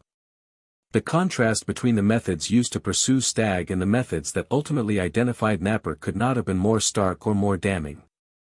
The profiling approach that had driven the Stagg investigation was based on assumptions about the kind of person who would commit such a crime, assumptions that turned out to be completely wrong. Napper did not fit the profile that Paul Britton had constructed. He was not the sexually inadequate, socially inadequate loner that the profiler had described. He was a severely mentally ill man with a complex psychiatric history whose behavior was driven by psychosis rather than by the kind of calculated sexual inadequacy that the profile had posited. The failure of the profiling approach in the Nickel case became a cautionary tale in the field of criminal profiling, cited as evidence that profiling should be used as an investigative tool to generate leads rather than as a substitute for forensic evidence, and that the risks of confirmation bias, in which investigators interpret evidence in a way that supports their pre-existing theory rather than testing the theory against the evidence, are profound and dangerous. In December 2008, more than 16 years after Rachel Nichols' murder, Robert Napper appeared at the Old Bailey, the same court where Cullen Stagg had been tried and acquitted more than a decade earlier. Napper was charged with the murder and sexual assault of Rachel Nichols. Given Napper's psychiatric history and his existing detention at Broadmoor, the legal proceedings took a different form than a standard murder trial.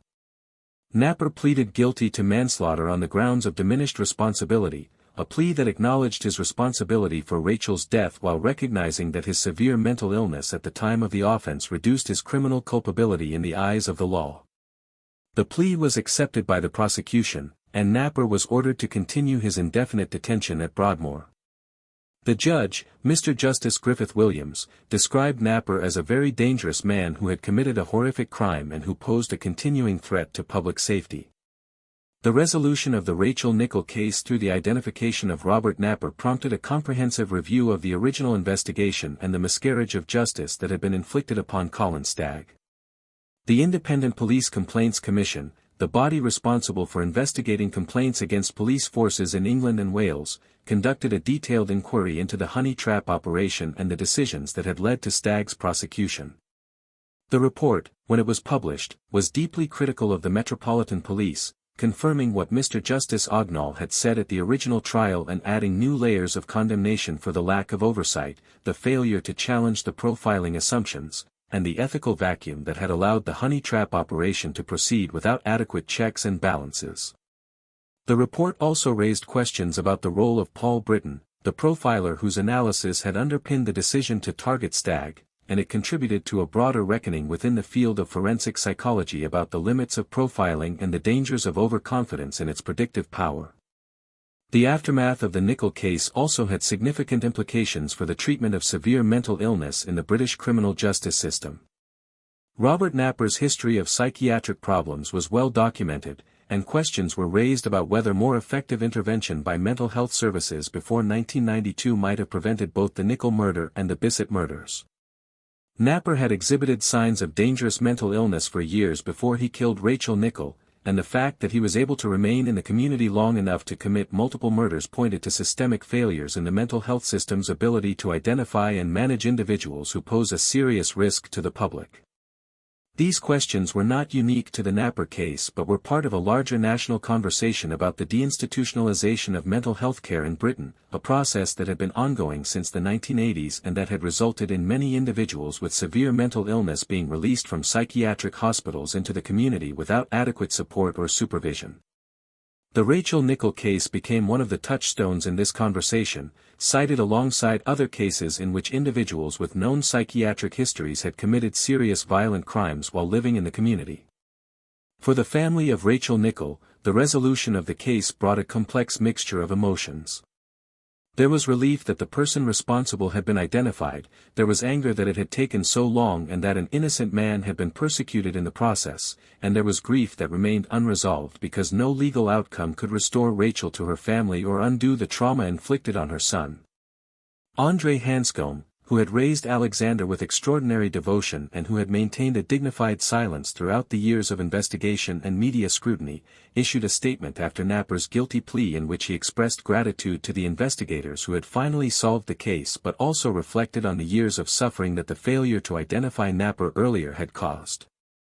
Alexander Hanscom, the toddler who had been found wandering on Wimbledon Common covered in his mother's blood, grew into adulthood carrying the weight of an experience that no child should ever have to endure. The psychological impact of witnessing a violent death at the age of 2 is profound and lasting, and while the specifics of Alexander's private struggles are not a matter of public record, it is widely understood that the trauma of that morning shaped his life in ways that are both visible and invisible. Cullen Stagg, for his part, eventually found a measure of peace in his later years, though the scars of the honey trap operation and the public vilification he endured never fully healed. He wrote a book about his experience. Published in 2014, in which he described the psychological manipulation he had been subjected to, the terror of being charged with a murder he did not commit, and the loneliness of being an innocent man in a prison cell surrounded by people who believed he was a monster. The publication of the book was an act of reclamation, a way for Stagg to tell his own story rather than having it told for him by the police, the media, or the court system. The Metropolitan Police eventually issued a formal apology to Stagg, acknowledging the wrongdoing of the honey trap operation and the suffering it had caused, and he received compensation, though the amount was not publicly disclosed. Today, Robert Napper remains detained at Broadmoor, where he has been for nearly 3 decades.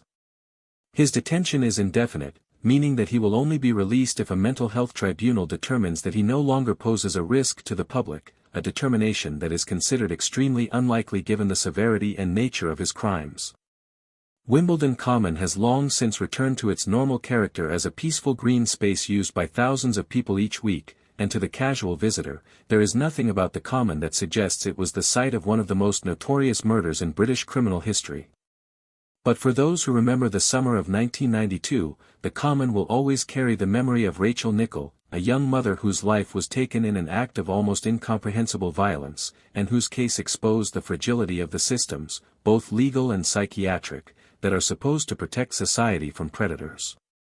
The Rachel Nichol case stands as a permanent reminder that the pursuit of justice must be grounded in evidence and truth, not in profiling assumptions and institutional pressure, and that when the criminal justice system abandons those principles, the consequences can be devastating for the innocent people who are caught in its machinery.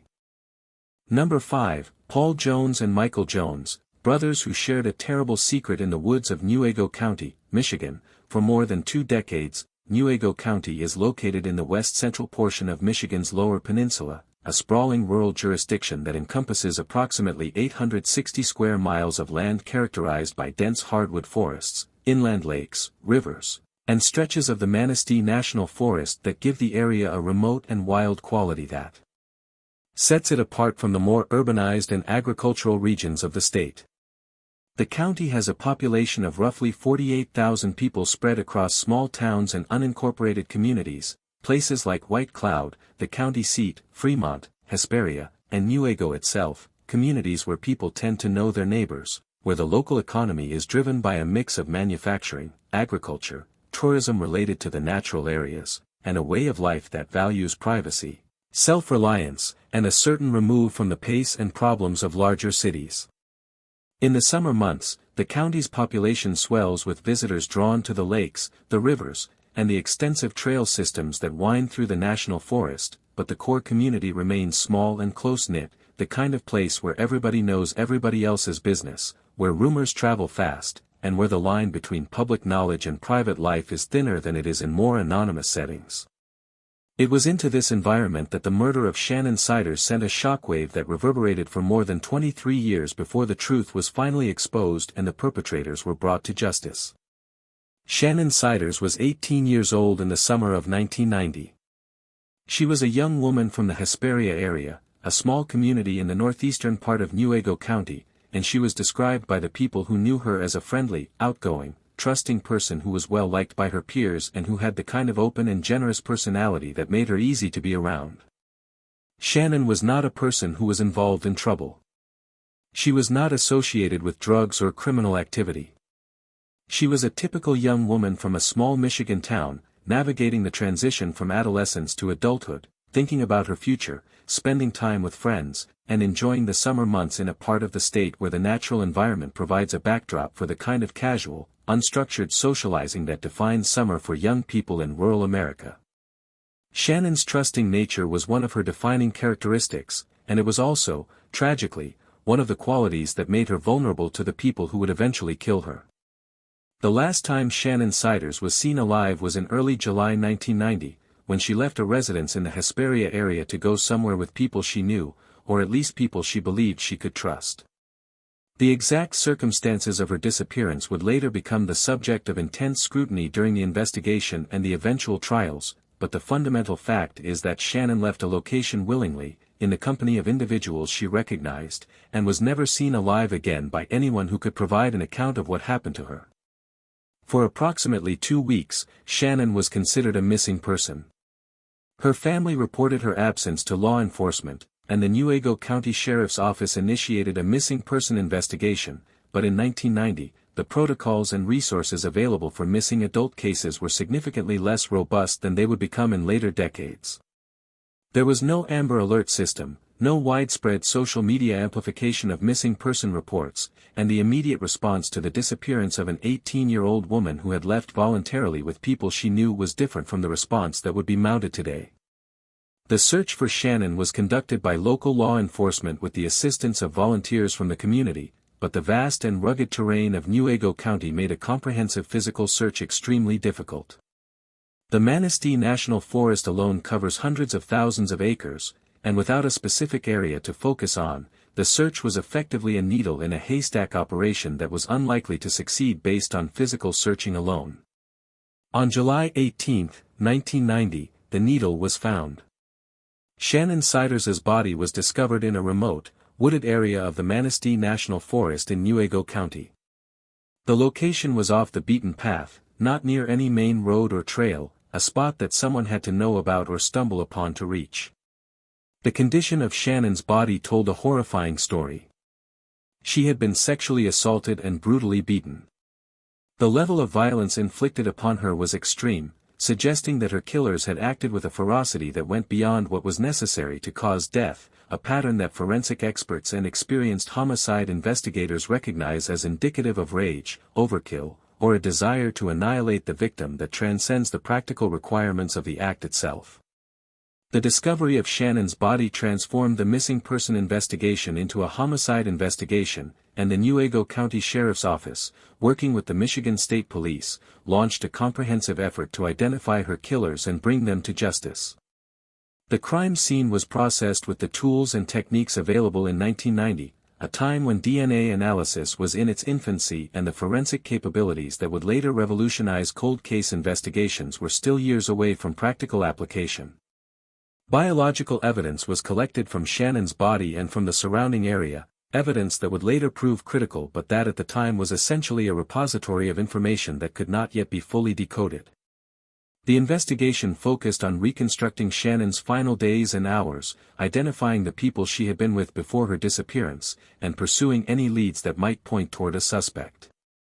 In a small community like Hesperia and the surrounding areas of Newaygo County, this kind of investigation is both easier and harder than it would be in a larger population center. It is easier because people know each other, and information, including information that people might prefer to keep private, tends to circulate through the informal networks of a small town. It is harder because those same networks can be protective, insular, and resistant to sharing information with outside authorities, particularly when the information involves people who are known and in some cases related to members of the community. In the case of Shannon Siders, the investigation encountered both of these dynamics almost immediately. Within a short time after Shannon's body was found, rumors began circulating in the community about who might be responsible. The names of two brothers, Paul Jones and Michael Jones, began to surface in these rumors, passed from person to person in the way that information travels in small towns, through whispered conversations, through knowing glances, through a collective understanding that certain people were suspected of certain things but that nobody was willing to say so publicly or to the police. The Jones brothers were from the local area, they were known in the community, and there were indications that at least one of them had some connection to Shannon, however tenuous or casual. Despite these rumors, the investigation was unable to develop sufficient evidence to charge the Jones brothers or anyone else with Shannon's murder. The reasons for this failure were multiple and interconnected. The forensic evidence, while collected, could not be fully exploited with the technology available in 1990. The witnesses who might have provided critical information were unwilling to come forward, either out of fear of the Jones brothers, out of loyalty to them, or out of a general distrust of law enforcement that is not uncommon in rural communities. The physical evidence from the crime scene, while suggestive of the identities of the perpetrators through circumstantial connections, did not provide the kind of direct, incontrovertible link that prosecutors need to pursue charges with confidence. And the broader investigative culture of the time, particularly in smaller jurisdictions with limited resources and limited experience with complex homicide investigations, was not as sophisticated or as persistent as it would become in later decades. The result was that the investigation stalled, and the case grew cold.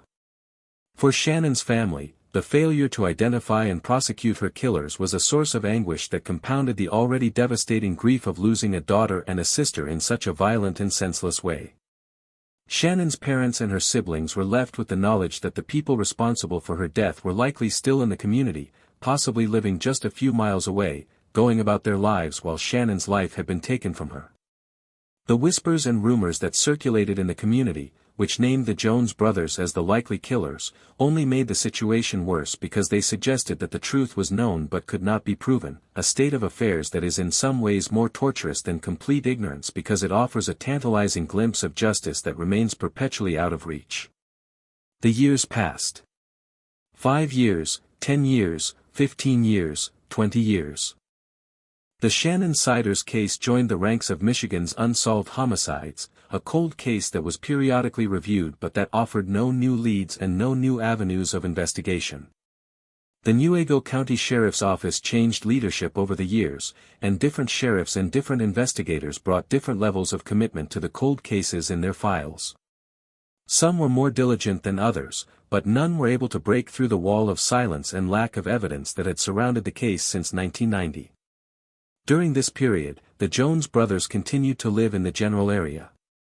Paul Jones and Michael Jones went about their lives, working, forming relationships, and existing in the same community where the whispers about their involvement in Shannon's murder never fully died but never became loud enough or specific enough to force a legal reckoning.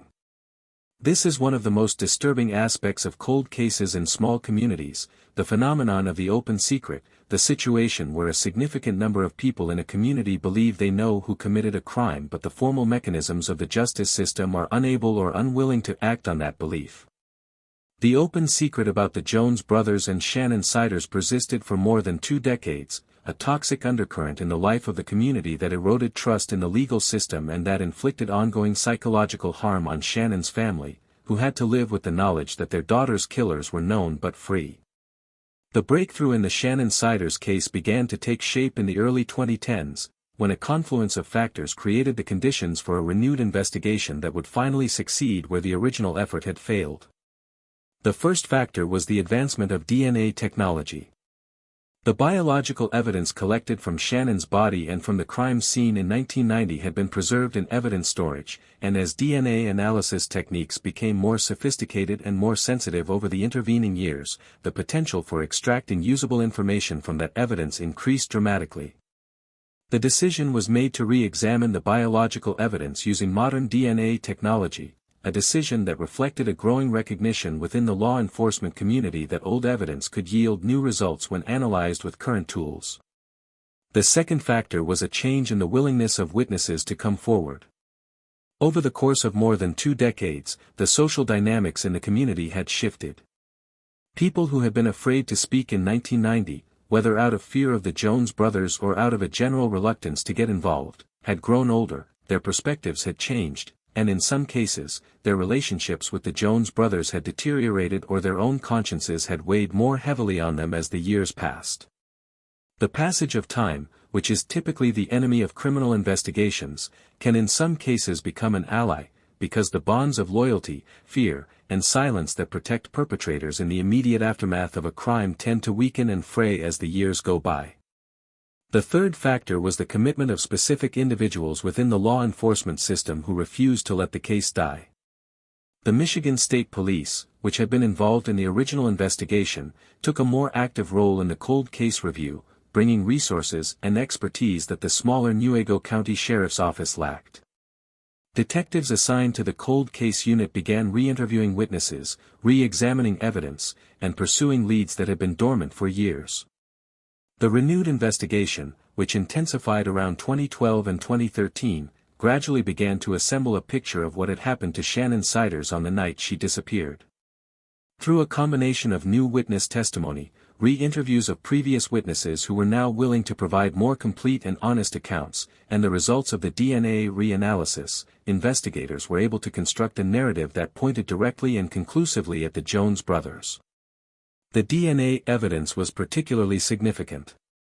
The reanalysis of the biological evidence from the crime scene produced DNA profiles that were linked to Paul Jones and Michael Jones. The specifics of how this DNA was recovered and matched were not disclosed in public reporting with the level of technical detail that would be available in a trial transcript, but the fundamental fact was that modern DNA technology had established a biological connection between the Jones brothers and the crime scene where Shannon Siders was murdered. This was the kind of direct, scientific evidence that the original investigation in 1990 had been unable to obtain, and it transformed the case from one built on rumors and circumstantial inference to one built on objective, verifiable forensic proof. The witness testimony that emerged during the renewed investigation filled in the narrative gaps that the DNA evidence alone could not address. Witnesses provided accounts of seeing Shannon with the Jones brothers on the night she disappeared. Witnesses provided accounts of statements made by the Jones brothers after the murder, statements that suggested knowledge of the crime or even admissions of involvement. Witnesses provided accounts of the brothers' behavior in the days and weeks after Shannon's body was found, behavior that was consistent with guilt, including nervousness, changes in routine, and efforts to avoid attention. When this new witness testimony was combined with the DNA evidence, the case against the Jones brothers became overwhelming.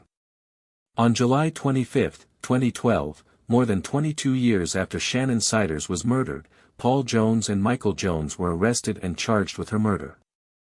The arrests were announced at a press conference that included representatives from the Michigan State Police, the Newaygo County Sheriff's Office, and the Newaygo County Prosecutor's Office. The announcement was a moment of profound significance for the community and for Shannon's family, a public acknowledgement that the whispers and rumors that had circulated for more than 2 decades had been grounded in truth and that the justice system was finally going to act on that truth. The legal proceedings against the Jones brothers were complex and protracted, in part because of the length of time that had passed since the crime and in part because of the separate legal strategies employed by the two brothers. Paul Jones and Michael Jones were tried separately, which meant that the evidence against each was presented in its own trial, with its own jury, its own set of legal arguments, and its own outcome. The decision to try the brothers separately was a strategic one by the prosecution. Likely driven by the recognition that the evidence against each brother was not identical and that the dynamics of a joint trial could create complications, such as the possibility that one brother might try to shift blame to the other in a way that confused the jury or created reasonable doubt for both. The trial of Paul Jones, the older brother, took place in 2014 in a Newaygo County courtroom. The prosecution presented a case that wove together the DNA evidence, the witness testimony, and the circumstantial evidence into a coherent narrative that placed Paul Jones at the scene of Shannon's murder and established his direct participation in the sexual assault and beating that caused her death. The DNA evidence was the cornerstone of the prosecution's case, and the forensic scientists who had conducted the reanalysis testified about the methods they used, the results they obtained, and the statistical certainty of the match between the crime scene DNA and Paul Jones's DNA. The witness testimony supplemented the forensic evidence by providing the human context, the accounts of who Shannon was with, what was said, and how the Jones brothers behaved before and after the murder. The defense for Paul Jones challenged the prosecution's case on several fronts. They questioned the reliability of the DNA evidence, arguing that the passage of more than 2 decades raised questions about contamination, degradation, and the integrity of the evidence storage process. They challenged the credibility of the witness testimony, pointing out that the witnesses had not come forward at the time of the crime and that their memories of events from more than 20 years earlier were necessarily imperfect and potentially influenced by the rumors and media coverage that had surrounded the case. They argued that the prosecution had not proven beyond a reasonable doubt that Paul Jones was the person who had actually killed Shannon, suggesting that even if he was present at the scene, which they did not fully concede, his level of involvement was unclear. The jury was not persuaded by the defense's arguments. After deliberating, the jury found Paul Jones guilty of first-degree murder.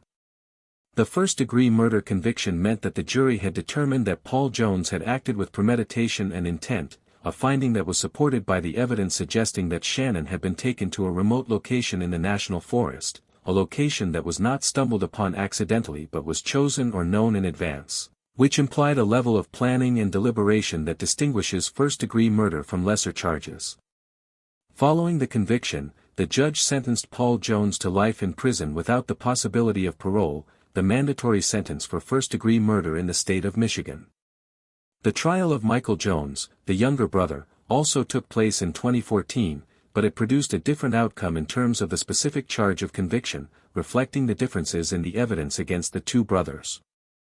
The prosecution presented a similar case against Michael Jones, relying on the DNA evidence, the witness testimony, and the circumstantial evidence, but the evidence against Michael was understood to be somewhat less direct than the evidence against Paul. The specifics of the difference are rooted in the details of the forensic results and the witness accounts, but the fundamental distinction was that while both brothers were placed at the scene and both were connected to the crime through DNA, the evidence suggested different levels of participation in the actual killing. The jury in Michael Jones's trial found him guilty of second-degree murder rather than first-degree murder. Second-degree murder in Michigan is a charge that applies when a death is caused by the defendant's actions but without the premeditation and intent required for first-degree murder.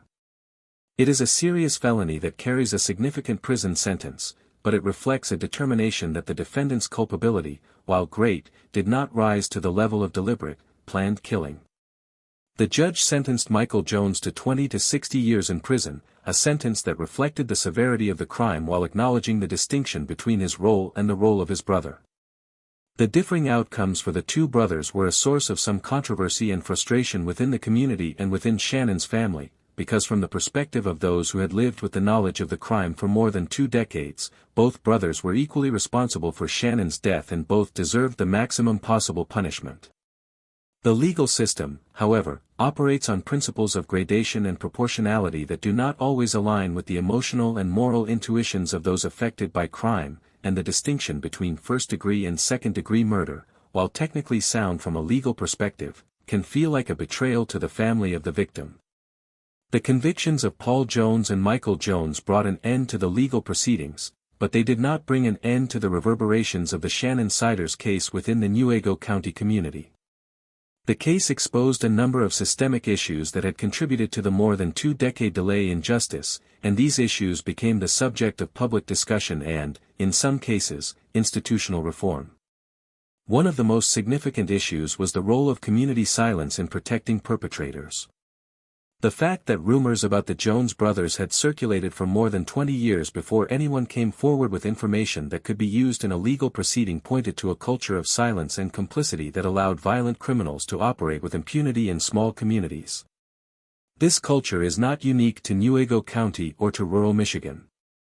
It is a phenomenon that has been documented in communities across the country, particularly in areas where there is a deep distrust of law enforcement, where the social costs of being labeled a snitch or a traitor are high, and where the informal mechanisms of social control, such as reputation, ostracism, and the threat of violence, are more powerful than the formal mechanisms of the criminal justice system. The Shannon Siders case became a case study in how this culture of silence can subvert justice and how overcoming it requires not only investigative persistence but also a fundamental shift in the social dynamics that sustain it. Another issue highlighted by the case was the need for robust cold case investigation capabilities, particularly in smaller jurisdictions that lack the resources and expertise to maintain active investigations into old crimes. The Newaygo County Sheriff's Office, like many small county law enforcement agencies, did not have a dedicated cold case unit or the forensic technology to re-examine old evidence on its own. The resolution of the Siders case depended on the involvement of the Michigan State Police and their cold case resources, a dependence that raises questions about equity in the criminal justice system, because the availability of state-level resources for cold case review can vary widely depending on the priorities of state police leadership, the political climate, and the competing demands on limited resources. If the Michigan State Police had not been willing and able to invest in the Siders case, it might never have been solved, which means that the families of murder victims in jurisdictions without access to such resources may face a permanent denial of justice through no fault of their own and through no lack of merit in their cases. The case also raised questions about the handling of the original investigation in 1990. While it is easy to look back with the benefit of hindsight and identify missteps, the reality is that the original investigators were working with the tools and knowledge available at the time, and the limitations of those tools and that knowledge were significant. However, the fact that rumors about the Jones brothers were circulating in the community from the beginning suggests that the original investigation may not have been as aggressive or as thorough in pursuing those rumors as it could have been, and the failure to collect more detailed witness statements in the immediate aftermath of the crime, when memories were fresh and the social pressure to remain silent had not yet fully solidified, was a missed opportunity that had consequences lasting more than 2 decades. For Shannon Siders' family, the convictions of the Jones brothers brought a form of closure that they had been denied for more than 20 years, but it was a closure that was inevitably tempered by the knowledge of what had been lost in the intervening decades. Shannon's parents had aged without seeing justice for their daughter. Shannon's siblings had grown up, started families of their own, and lived entire chapters of their lives in the shadow of an unresolved trauma. The grandchildren who were born after Shannon's death never had the chance to know their aunt, to hear her laugh, to benefit from the presence of a family member who was taken from them before they existed. No conviction, no matter how satisfying in the abstract, can restore those lost years and those lost relationships. Today, Paul Jones is serving his life sentence without the possibility of parole in the Michigan Department of Corrections, and Michael Jones is serving his sentence of 20 to 60 years. Paul Jones will die in prison.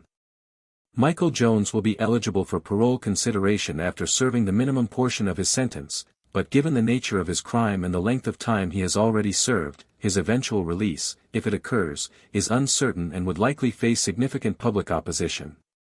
The Manistee National Forest, where Shannon's body was found, remains what it has always been, a vast and beautiful wilderness that draws visitors from across the region. The specific location where Shannon's body was discovered is a place that only a handful of people could identify with precision, and it has long since been reclaimed by the natural processes of growth, decay, and regeneration that define the forest ecosystem. But for the people who were involved in the case, and for the people of Newaygo County who remember the summer of 1990, the forest will always carry the memory of what happened there, a reminder that even in the most remote and peaceful landscapes, human violence can intrude with devastating suddenness, and that the pursuit of justice, however long and however difficult, is an obligation that a community owes to its dead. The Shannon Siders case stands as a testament to the persistence of investigators who refused to let a murder be forgotten, to the courage of witnesses who finally broke the silence that had protected killers for more than 2 decades, and to the transformative power of DNA technology to reach across the years and speak for victims who can no longer speak for themselves. Number 6, William Lewis Reese, a predatory sex offender who left a trail of terror across Texas and whose DNA finally connected him to a college student who vanished from a Denton convenience store in the summer of 1997.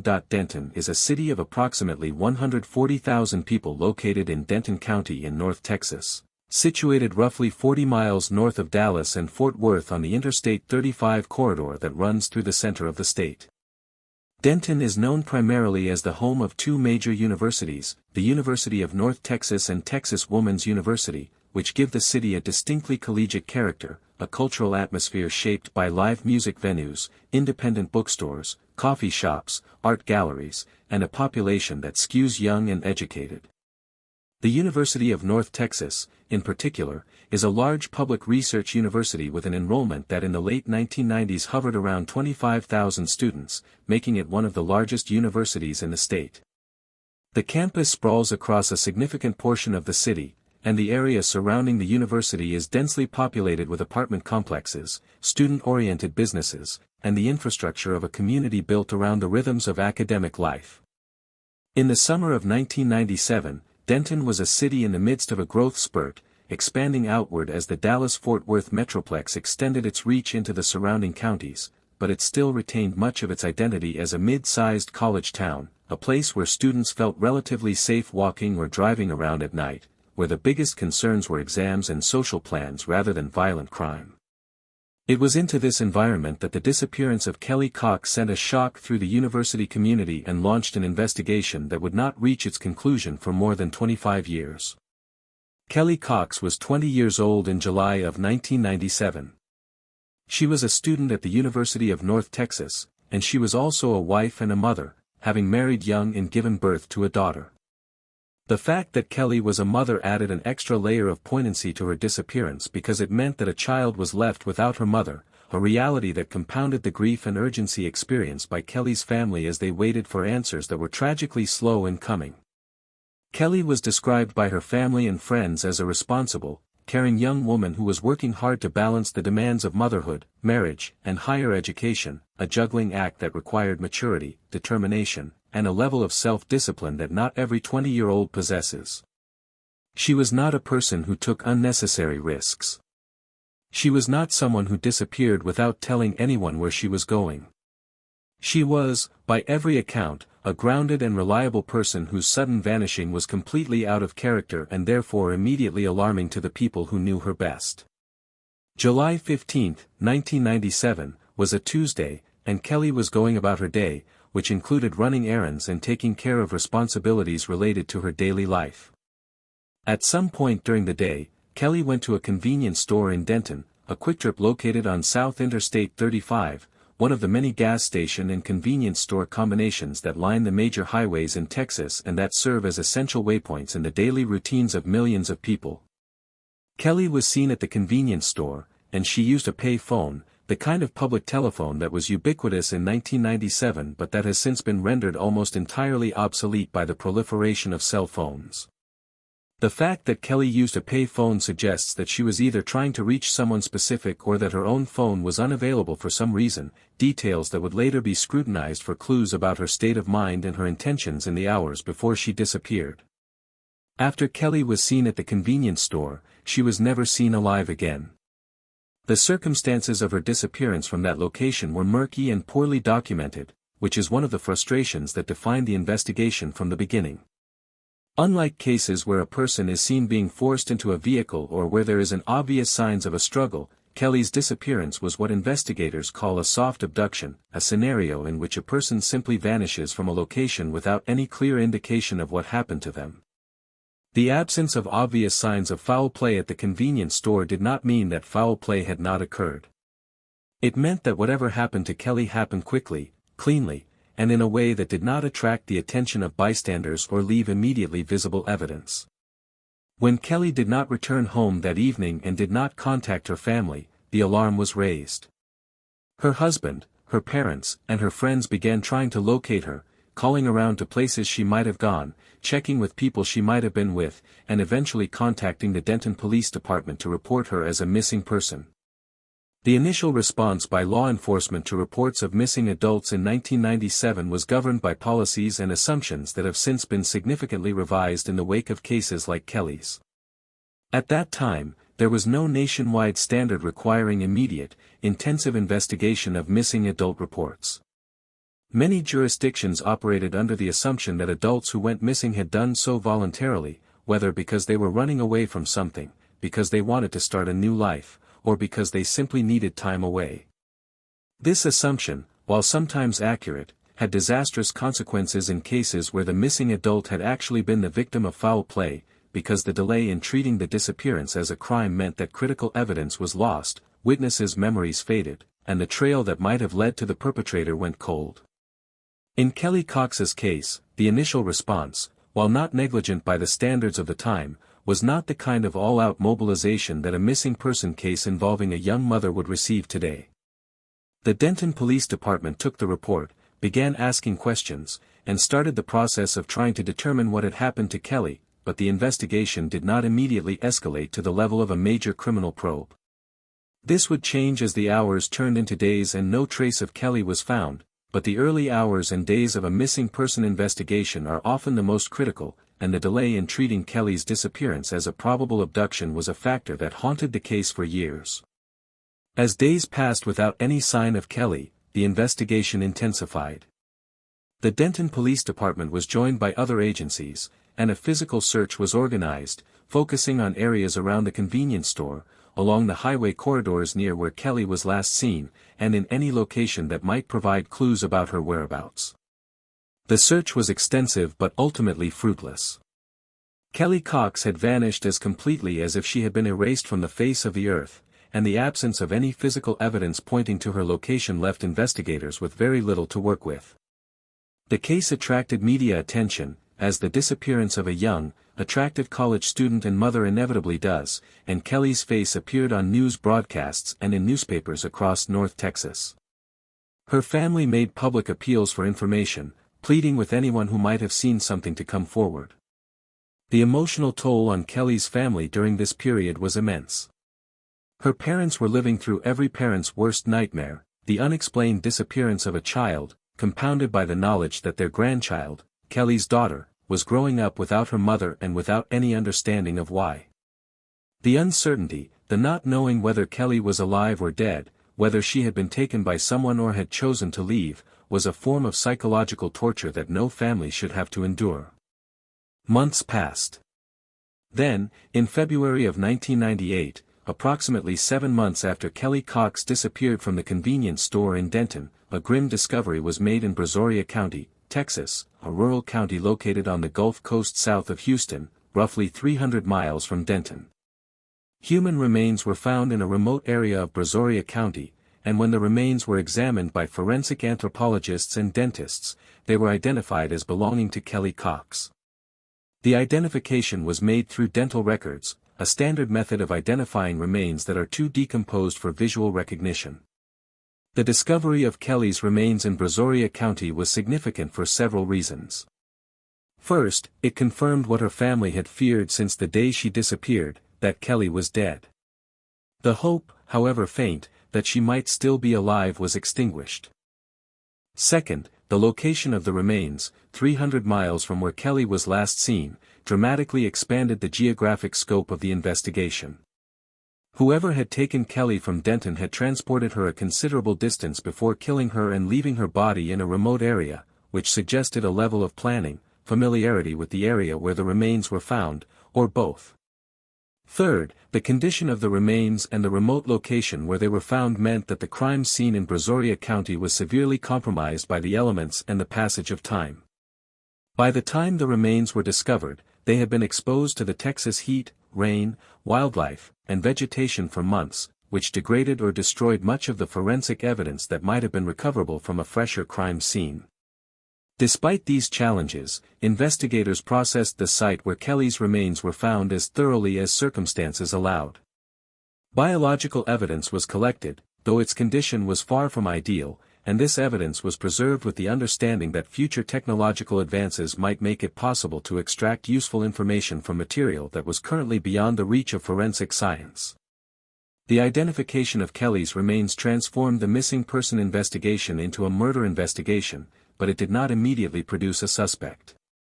The distance between Denton and Brazoria County meant that the pool of potential suspects was enormous, encompassing anyone who had the means and opportunity to travel between the two locations in July of 1997. The investigation was further complicated by the fact that there was no obvious connection between Kelly and Brazoria County, no known reason why she would have gone there voluntarily, which reinforced the conclusion that she had been taken there by someone else. Without a named suspect, the murder investigation joined the ranks of unsolved cases that would be periodically reviewed but that lacked the specific investigative leads needed to move forward. The years following the discovery of Kelly's remains were a period of frustrating stagnation for the investigation and of continued suffering for her family. Kelly's daughter grew from a toddler into a child and then into a teenager without her mother, raised by Kelly's parents and other family members who poured their love into this child as a way of honoring Kelly's memory and ensuring that her legacy lived on through the next generation. The loss of Kelly shaped the entire trajectory of this child's life, a reality that is both heartbreaking and infuriating because it was the direct consequence of the actions of a person who, at that point, had not been identified and who was presumably living a normal life somewhere, free from the consequences of what he had done.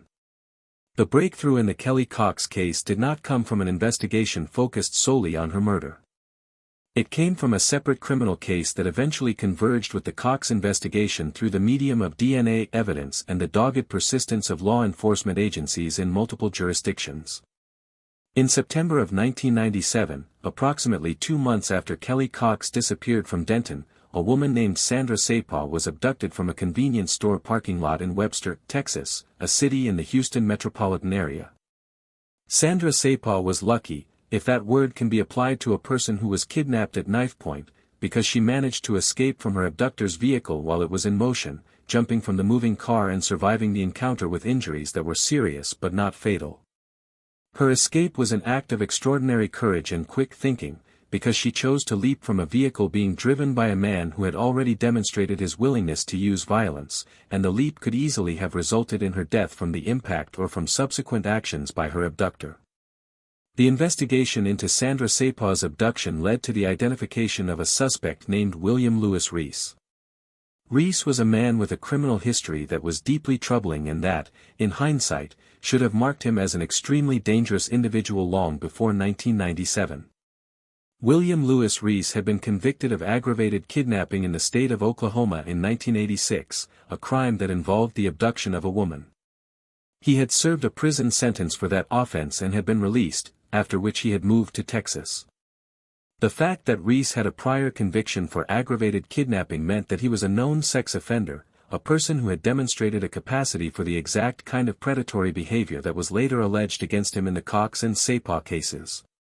The inclusion of his name on sex offender registries, the requirement that he register his address with local law enforcement, and the supervision to which he was subject as a convicted sex offender were all mechanisms designed to monitor his behavior and protect the public from further victimization. These mechanisms, as the cases of Kelly Cox and Sandra Sapah would demonstrate, were insufficient to prevent Reese from offending again.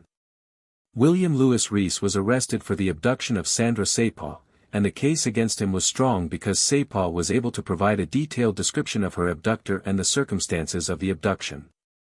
In 1998, Reese was convicted of aggravated kidnapping for the Sapah abduction and was sentenced to 60 years in the Texas Department of Criminal Justice.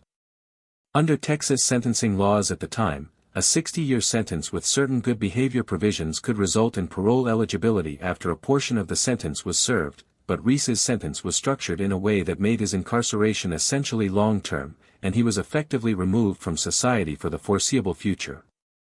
The conviction and imprisonment of William Lewis Reese for the Sapah kidnapping was a significant achievement for law enforcement because it removed a dangerous predator from the community and provided a measure of justice for Sandra Sapah, whose bravery in escaping and cooperating with the investigation had made the conviction possible.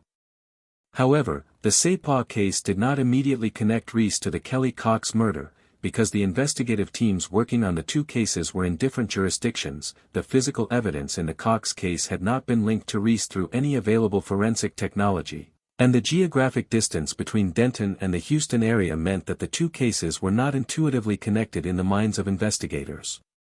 The connection between William Lewis Reese and the murder of Kelly Cox would eventually be established through DNA evidence, but the path to that connection was long and indirect, spanning more than 2 decades and requiring the intervention of multiple law enforcement agencies, forensic laboratories, and advances in DNA technology that were unimaginable at the time Kelly's remains were discovered in 1998. During the years that Reese was incarcerated for the Sapah kidnapping, investigators in various jurisdictions continued to work on cold cases that shared characteristics with Reese's known criminal pattern, which was the abduction of women from locations accessible to highways, the transportation of victims to remote areas, and the use of violence or the threat of violence to control and ultimately kill those victims. The pattern was consistent enough that some investigators had begun to suspect that Reese might be responsible for other unsolved disappearances and murders beyond the Sapau case, but suspicion is not evidence, and without a forensic link, the suspicion could not be translated into charges. The first significant break in connecting Reese to additional crimes came not in Texas but in Oklahoma, where Reese had committed his original kidnapping offense in 1986. In the 2000s, investigators in Oklahoma began re-examining the case of a 19-year-old woman named Tiffany Johnston, who had been abducted from a car wash in Yukon, Oklahoma, in 1997, just weeks before Kelly Cox disappeared in Denton. Tiffany Johnston's body was found shortly after her abduction, and the investigation had produced DNA evidence from the crime scene, but the DNA had not matched any profile in the available databases at the time. With the advancement of DNA technology and the expansion of DNA databases, the evidence in the Johnston case was retested, and the DNA profile was compared against the database, which now included the profile of William Lewis Reese as a result of his conviction for the Sapau kidnapping. The DNA from the Tiffany Johnston crime scene matched William Lewis Reese. This match, confirmed through multiple analyses, established that Reese was responsible for the abduction and murder of Tiffany Johnston in Oklahoma in July of 1997, just days before Kelly Cox disappeared in Texas. The Johnston connection was a watershed moment because it demonstrated, through objective forensic evidence, that Reese was not a one-time offender who had been caught and incapacitated by the Sapau conviction. He was a serial predator who had killed at least one woman and who was strongly suspected of killing others. The Johnston discovery prompted a comprehensive review of other cold cases in Texas and Oklahoma that shared characteristics with Reese's known pattern, and it was during this review that the Kelly Cox case emerged as a priority for re-examination. The biological evidence that had been collected from the Brazoria County site where Kelly's remains were discovered in 1998 had been preserved in evidence storage for all those years, and the decision was made to subject this evidence to modern DNA analysis, specifically the kind of advanced testing that could produce usable results from degraded or limited samples. The DNA analysis of the evidence from the Kelly Cox recovery site produced a profile that was compared to William Lewis Reese's DNA, which was in the system as a convicted offender. The match was confirmed. The DNA recovered from the location where Kelly Cox's remains were found belonged to William Lewis Reese. This was the forensic link that investigators had been seeking for more than 2 decades, the objective, scientific evidence that connected a specific individual to the murder of Kelly Cox. The DNA match did not explain every detail of the crime, it did not reconstruct the exact sequence of events between the convenience store in Denton and the remote site in Brazoria County, but it established beyond any reasonable doubt that William Lewis Reese was the person responsible for Kelly's death. The confirmation of the DNA match between Reese and the Cox case also had implications for other unsolved cases.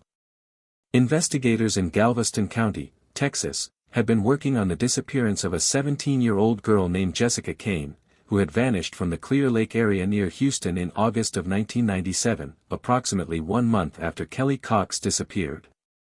The pattern was strikingly similar, a young woman last seen in the Houston metropolitan area, no trace of her despite extensive searches, and a suspected connection to a predatory offender who operated in the region during that time period. Following the DNA confirmation in the Cox case, investigators intensified their efforts to connect Reese to the Kane disappearance, and in 2021, Reese led investigators to a location in Galveston County where human remains were discovered. Those remains were subsequently identified as those of Jessica Kane, confirming that Reese was responsible for yet another murder. The cascading effect of the DNA breakthrough in the Cox case, rippling outward to implicate Reese in additional murders, demonstrated a phenomenon that has been observed in other serial predator cases, which is that the resolution of one cold case can trigger the resolution of others because it establishes a forensic and behavioral pattern that can be applied to similar unsolved crimes. In the case of William Lewis Reese, the DNA match to the Cox crime scene was the linchpin that unlocked a broader understanding of his criminal career and that ultimately led to accountability for multiple murders that had gone unsolved for decades. The legal proceedings against William Lewis Reese for the murder of Kelly Cox were conducted in a Brazoria County courtroom. Because Reese was already serving a lengthy sentence for the Sapau kidnapping, and because he had also been charged or was facing charges in connection with the murders of Tiffany Johnston in Oklahoma and Jessica Kane in Galveston County, the Cox case was one of multiple proceedings moving through the legal system simultaneously, each requiring its own evidentiary foundation and its own judicial resolution. In 2022, William Lewis Reese was convicted of capital murder for the death of Kelly Cox. The capital murder charge reflected the prosecution's position that Kelly's murder occurred in the course of a kidnapping or abduction, an aggravating circumstance that elevated the offense to capital murder under Texas law. The evidence presented at the trial included the DNA match, the circumstantial evidence linking Reese to the geographic area and the time period, and the testimony of investigators and forensic experts who walked the jury through the scientific and investigative process that had led to Reese's identification as the perpetrator. The defense had limited options given the strength of the DNA evidence, and the jury returned a verdict of guilty. Following the conviction, the judge sentenced Reese to life in prison without the possibility of parole. Because Reese was already serving a life sentence from the Sapau case and facing additional charges in other jurisdictions, the practical effect of the Cox sentence was to add another layer of formal accountability to an already extensive record of convictions. Reese will never be released from prison.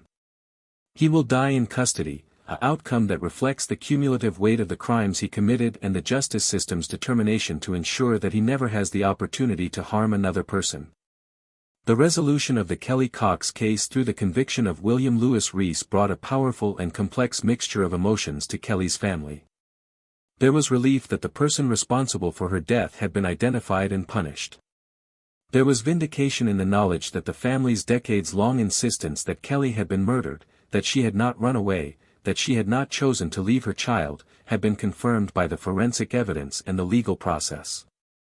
There was grief, raw and enduring, for the daughter, the sister, the mother, and the friend who had been taken from them. And there was anger, a deep and justified anger at the fact that William Lewis Reese, a man with a prior conviction for aggravated kidnapping, a man who was known to the criminal justice system as a sex offender, had been allowed to remain free long enough to murder Kelly Cox, Tiffany Johnston, Jessica Kane, and potentially other victims whose identities may never be known. The anger directed at the system that failed to prevent Reese's subsequent murders is a familiar and understandable response to cases involving serial predators with prior records, and it raises questions about the effectiveness of sex offender registration, community notification, and post-release supervision that have been debated in policy circles for decades. The case of William Lewis Reese is a particularly stark example of the limitations of these mechanisms because Reese was not a marginal figure who slipped through the cracks due to an administrative oversight. He was a convicted kidnapper whose presence in the community was ostensibly being monitored through the sex offender registration system, and yet he was able to abduct and murder multiple women over a period of weeks in the summer of 1997 without being detected or intercepted by the supervision apparatus that was supposed to be tracking him. The implications of this failure are profound and disturbing, and they speak to a broader truth about the criminal justice system's capacity to manage individuals who are driven by compulsive predatory behavior. Sex offender registration and community notification laws, which were expanded significantly in the 1990s in response to high-profile cases involving predatory offenders, are predicated on the assumption that knowledge of an offender's presence in a community will enable residents to take protective measures and will enable law enforcement to monitor the offender's behavior more effectively. These assumptions are not without merit, and there are documented cases in which sex offender registration has contributed to the identification and apprehension of individuals who committed new offenses. But the Reese case demonstrates that registration alone is not a sufficient safeguard against offenders who are determined to re-offend, because registration is an informational tool, not a physical barrier, and an offender who is sufficiently motivated to abduct and murder can do so regardless of whether his name appears on a registry that most members of the public are unlikely to consult in the course of their daily lives. The broader systemic issues raised by the Reese case also include the question of sentencing for sex offenses. Reese's original conviction in Oklahoma for aggravated kidnapping in 1986 resulted in a prison sentence, but that sentence was apparently not of sufficient length to ensure that Reese would be incapacitated for the remainder of his natural life. He was released, and within a relatively short period of time, he resumed the predatory behavior that had led to his original conviction. This pattern of release and re-offense is one of the most frustrating and demoralizing phenomena in the criminal justice system, and it raises difficult questions about how to balance the principles of proportionality in sentencing, which hold that punishments should be proportionate to the severity of the offense, with the imperative of public protection, which may require sentences that are longer than what the specific offense would seem to warrant based on a purely retributive analysis. The Kelly Cox case, along with the cases of Tiffany Johnston and Jessica Kane, has been cited in discussions about sentencing reform for sex offenses, with advocates arguing that individuals convicted of violent sexual offenses against strangers should be subject to longer or even indefinite sentences that reflect the high risk of re-offense associated with this type of criminal behavior. For the community of Denton and the University of North Texas, the resolution of the Kelly Cox case brought a measure of closure to a wound that had been open for a quarter century. The university community had changed enormously in the years since 1997, with new buildings, new students, new faculty, and new programs transforming the campus into something that would have been only partially recognizable to someone who last saw it in the summer of 1997. But the memory of Kelly Cox persisted among those who had been at the university during that time, and her case was periodically remembered in campus media and in conversations among alumni and longtime community members. The fact that her killer was finally identified and convicted was a validation of the belief that the truth, however delayed, is always worth pursuing. Kelly Cox's daughter, who was a toddler when her mother disappeared, grew into adulthood without ever knowing her mother in any conscious or meaningful way. The relationship between a mother and her child is one of the most fundamental human bonds, and the theft of that bond by an act of violence is a harm that defies quantification or compensation. Everything that a mother provides, the nurturing, the guidance, the unconditional love, the presence at milestones and everyday moments, was taken from this child before she was old enough to understand what had been taken. The conviction of William Lewis Reese did not restore what was lost, but it did provide an answer to the question of who was responsible, and for a person who has grown up in the shadow of an unsolved tragedy, having that answer can be a foundation upon which to build some form of peace, however incomplete. Today, William Lewis Reese remains in the Texas prison system, serving multiple life sentences without the possibility of parole for the murders of Kelly Cox, Tiffany Johnston, and Jessica Kane, as well as the aggravated kidnapping of Sandra Sapal. He is an old man now, his physical condition diminished by the years he has spent in custody, but the crimes he committed in the summer of 1997 remain as vivid and as horrific as they were when they were first discovered. The convenience store in Denton where Kelly Cox was last seen has been rebuilt and remodeled multiple times over the decades, and the specific pay phone she used no longer exists, replaced by the ubiquity of cell phones that has made pay phones a relic of a bygone era. Brazoria County, where her remains were found, remains a rural and sparsely populated area where the natural landscape conceals secrets that may never be fully uncovered. And in the records of the Texas criminal justice system, the name of Kelly Cox is permanently linked to the name of William Lewis Reese, a record of crime and punishment that stands as a testament to the endurance of the pursuit of justice and to the transformative power of DNA technology to reach across the years and identify the perpetrators of crimes that were committed in a different technological era. The case of Kelly Cox is a reminder that the criminal justice system is not always swift, that the path to justice can be long, winding, and fraught with frustration, and that the families of victims must sometimes wait decades for the answers they deserve.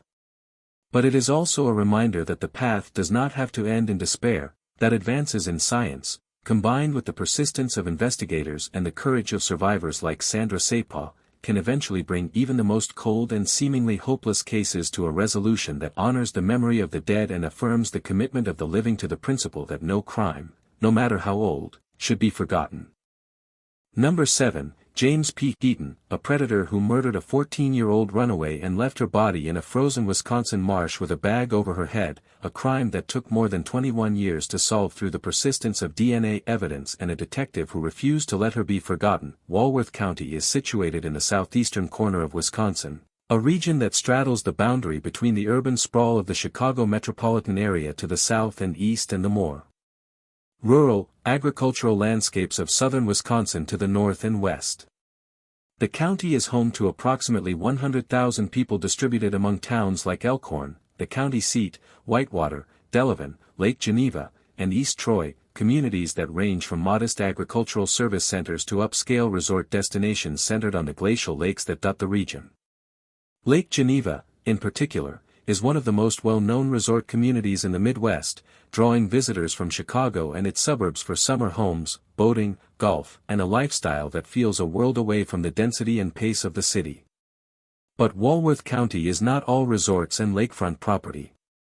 Much of the county is rural, characterized by farmland, wetlands, wooded areas, and the kind of open space that can feel both beautiful and desolate in the winter months, when the flat terrain and bare trees expose the landscape to winds that sweep across the open fields with an intensity that makes even short distances feel forbidding. It was into this landscape, specifically into a remote and marshy area near the intersection of two rural roads in the northeastern part of the county, that the body of a 14-year-old girl named Amber Creek was deposited in early February of 1997. And it was from this landscape that the clues to her identity and eventually to the identity of her killer would be extracted over more than 2 decades of painstaking investigation. Amber Creek was not from Wisconsin. She was from Palatine, Illinois, a suburb of Chicago located in the northwestern part of Cook County, a middle-class community of roughly 40,000 people that is known for its good schools, its safe neighborhoods, and its proximity to the economic and cultural resources of one of the largest cities in the United States. Amber's life, however, was not characterized by the stability and security that Palatine is known for. She was a child who had experienced significant disruption and trauma in her young life, circumstances that had led her into the child welfare system and that had put her on a path that was vastly different from the path of a typical 14-year-old growing up in a suburban Chicago community. At the time of her death, Amber was a ward of the Illinois Department of Children and Family Services, and she was residing in a group home in the Chicago area, a placement that reflected the challenges she had faced in her home life and the system's efforts to provide her with a stable environment. The details of Amber's early life and the specific circumstances that brought her into the child welfare system are private in nature and have been treated with appropriate discretion by the media and by law enforcement out of respect for a child who was, ultimately, a victim of a horrific crime and who deserves to be remembered with dignity rather than reduced to a catalogue of the difficulties she faced. What can be said is that Amber was a 14-year-old girl who was in the care of the state, who was living in a group home, and who, like many teenagers in similar situations, was struggling to find her footing in a world that had already dealt her a difficult hand. In late January of 1997, Amber ran away from the group home where she had been placed. Running away from group homes and foster care placements is a common occurrence in the child welfare system, driven by a complex mix of adolescent restlessness, a desire for independence, unhappiness with the placement, the pull of peer relationships outside the system, and in some cases the influence of individuals who exploit the vulnerability of young people who are adrift without strong family anchors. The system's capacity to prevent runaways is limited because group homes are not secure facilities in the penal sense, and young people who are determined to leave can often do so without great difficulty. When a teenager in the child welfare system runs away, a report is generated, and the information is shared with law enforcement, but the reality is that the resources available for locating a single runaway are limited, particularly in a large metropolitan area like Chicago where thousands of missing person reports are active at any given time. Amber Creek's decision to run away from her group home in late January of 1997 set in motion the chain of events that led to her death, though the specific details of her movements between the time she left the group home and the time she encountered the person who killed her are not fully known and may never be fully reconstructed. What is known is that Amber, a 14-year-old girl from the suburbs of Chicago, ended up in Walworth County, Wisconsin, roughly 90 miles north of where she had been living, and that she encountered someone there who sexually assaulted and murdered her. The distance between Chicago and Walworth County, while not enormous, is significant enough that Amber's presence in the county was not a casual or accidental occurrence. She was transported there, either willingly by someone she trusted or unwillingly by someone who overpowered her, and the fact that she was found dead in a remote marsh rather than in an urban or suburban setting where a runaway might naturally gravitate suggests that she was taken there by a specific person who knew the area and who chose that location for a particular purpose. On February 9, 1997, Amber Creek's body was discovered in a marshy, wooded area near a rural road in Walworth County. The location was not a place where people typically went. It was not near a residence, a business, or a recreational area. It was a patch of marginal land, the kind of space that exists at the edges of developed areas, too wet for farming, too unremarkable for recreation, and too isolated for casual foot traffic.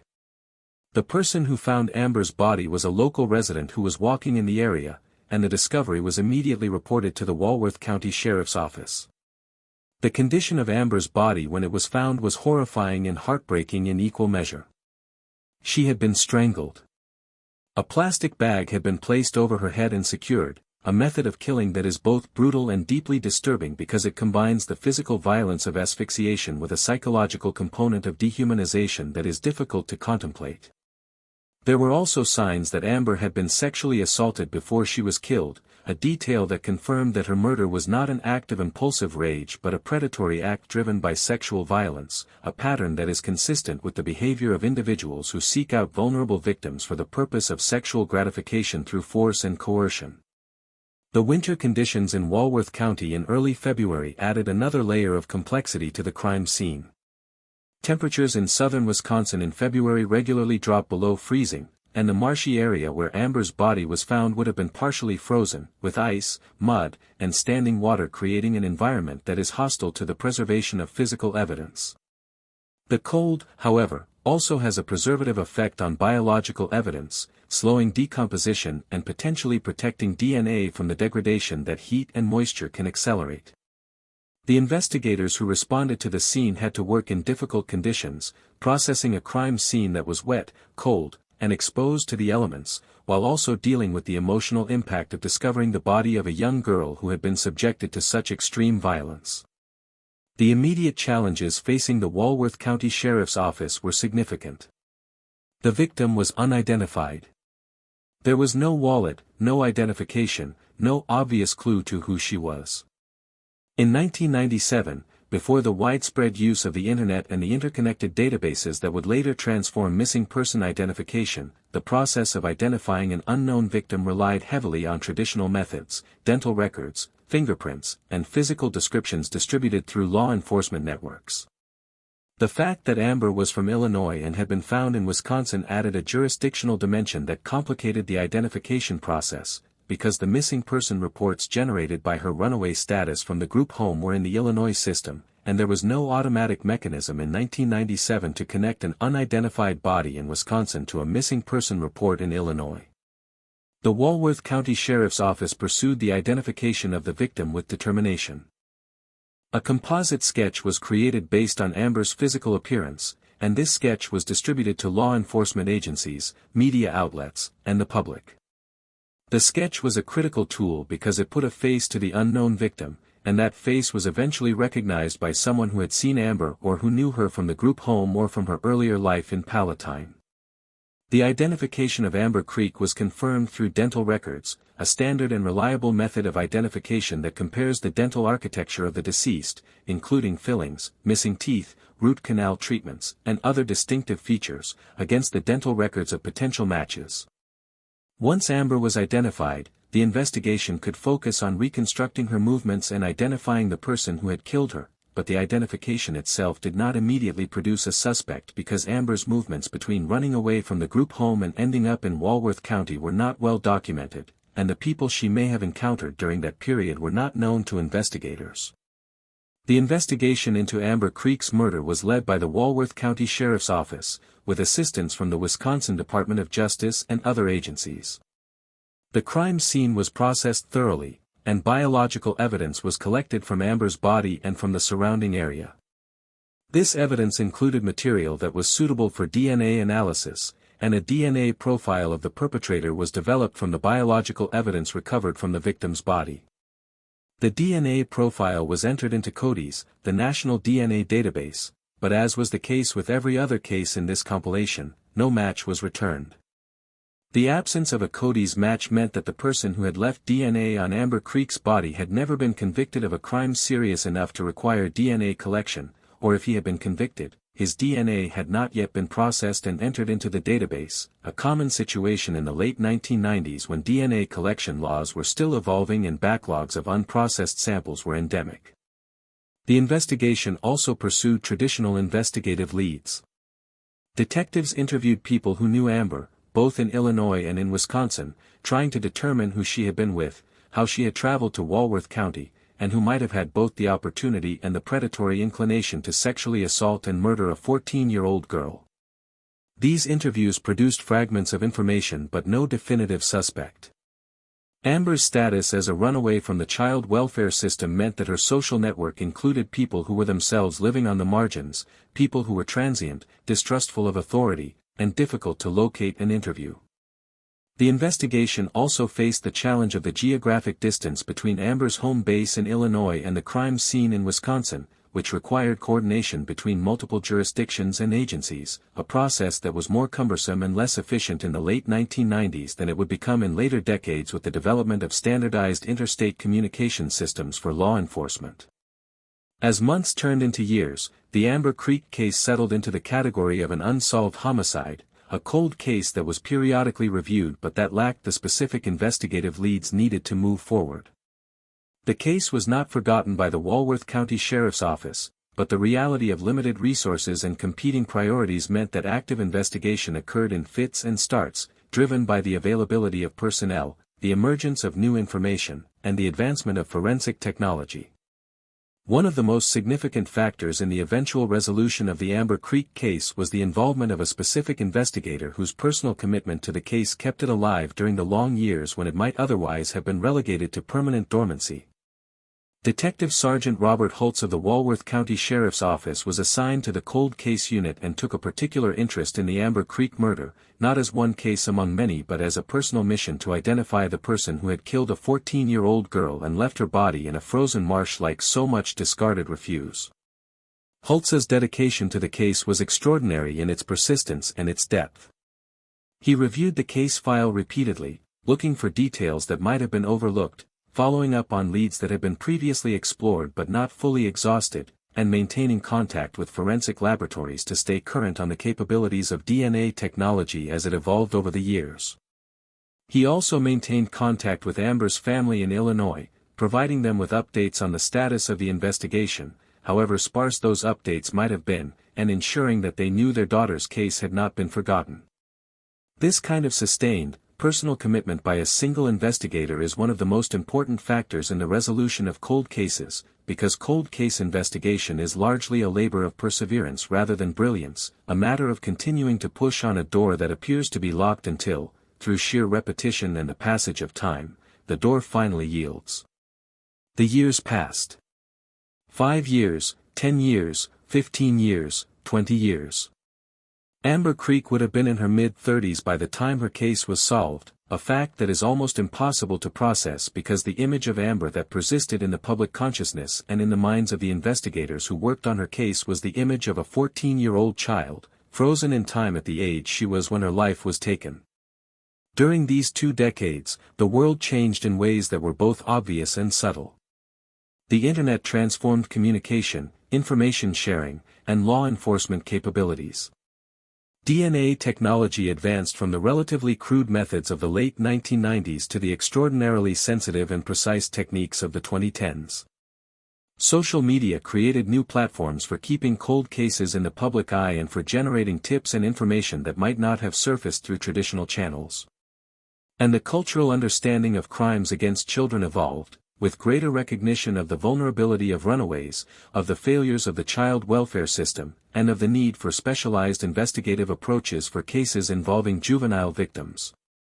The breakthrough in the Amber Creek case came in 2018, more than 21 years after her body was found in the Walworth County marsh. The biological evidence that had been collected from Amber's body in 1997 and preserved in evidence storage all those years was re-examined using advanced DNA analysis techniques that were far more sensitive and more capable than the methods available at the time of the original investigation. The reanalysis produced a DNA profile that was of sufficient quality and completeness to be entered into CODIS and compared against the expanded database, which by 2018 contained millions more profiles than it had in 1997 due to the expansion of DNA collection laws and the reduction of processing backlogs. When the reanalyzed DNA profile from the Amber Creek crime scene was entered into CODIS, it produced a match. The DNA belonged to James P. Eaton. The moment that Cody's notification appeared on the screen was the culmination of more than 2 decades of investigation, preservation, and perseverance, and it marked the point at which the Amber Creek case transformed from a cold mystery into a prosecutable crime with a named defendant. James P. Eaton was a man who lived in the Walworth County area or in the broader region of southeastern Wisconsin and northern Illinois. He was not a person who had been on the radar of the Amber Creek investigation at any point during the previous 21 years.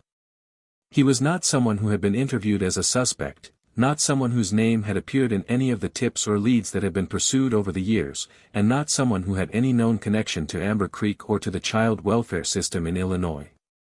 He was, to all outward appearances, an ordinary person living an ordinary life, a fact that is both chilling in its implications and illustrative of the fundamental challenge of solving crimes committed by individuals who have no prior connection to the victim and no criminal record that would place them in a database. The reason Eaton's DNA was in Cody's was not because of the Amber Creek murder.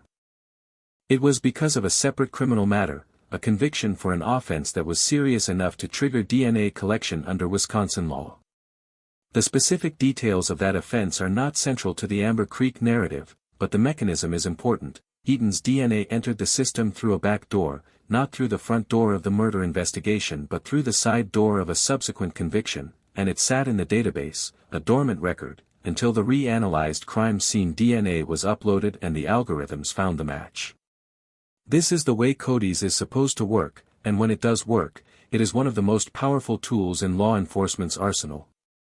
But the Eaton case also illustrates one of the frustrations of the system, which is that the DNA match came more than 2 decades after the crime, during which time Eaton was free and Amber's family was without answers. If Eaton's DNA had been in the database in 1997, the case might have been solved within weeks of the murder. The delay was not the fault of any individual investigator but was the product of a system that was still building its capacity and its databases in the late 1990s.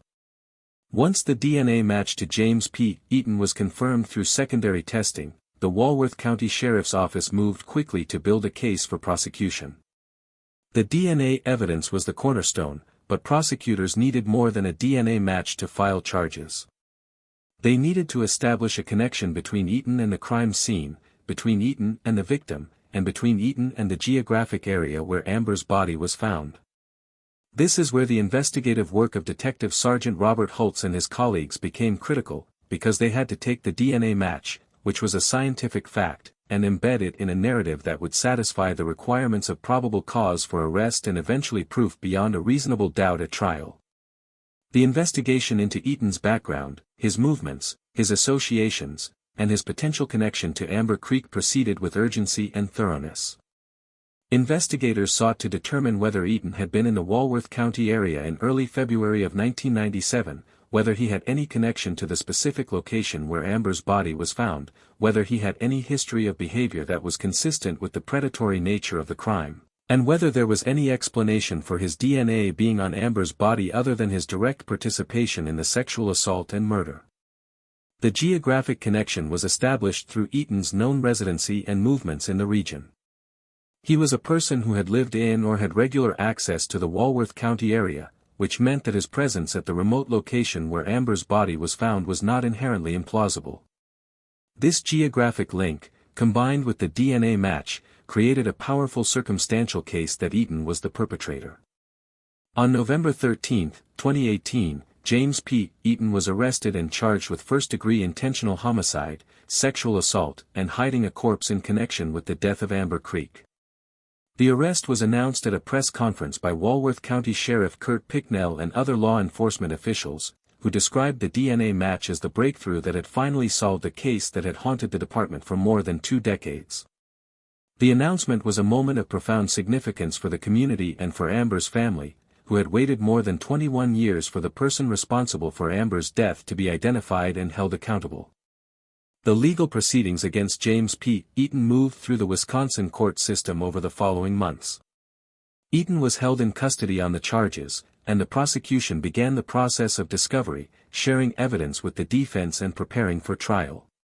The defense had the option to challenge the DNA evidence on various grounds, including the age of the sample, the possibility of contamination, and the statistical interpretation of the match, but the strength of the DNA evidence, combined with the absence of any credible alternative explanation for Eaton's DNA being on the victim's body, made the prospect of an acquittal at trial extremely remote. In the end, James P. Eaton chose to plead guilty rather than face a trial. On September 26, 2019, Eaton appeared in a Walworth County courtroom and entered a guilty plea to the charges against him. The plea was a formal acknowledgement, in open court and under oath, that Eaton had sexually assaulted and murdered Amber Creek in February of 1997 and that he had hidden her body in the remote marsh where it was discovered. The guilty plea spared Amber's family the ordeal of a trial, which would have required them to sit through a detailed recounting of the crimes committed against their daughter, but it also meant that the full story of what happened to Amber in the hours between her disappearance from the group home and her death in the Wisconsin marsh was never fully aired in a public forum.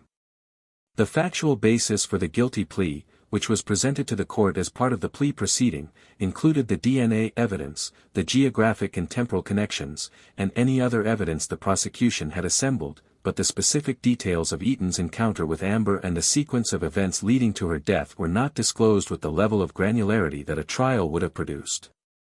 The judge sentenced James P. Eaton to a significant term of imprisonment, a sentence that reflected the severity of the crimes and the age of the victim. Under Wisconsin law, a conviction for first-degree intentional homicide of a child under the age of 15 carries a mandatory sentence of life in prison, with the possibility of parole eligibility after a specified number of years determined by the judge.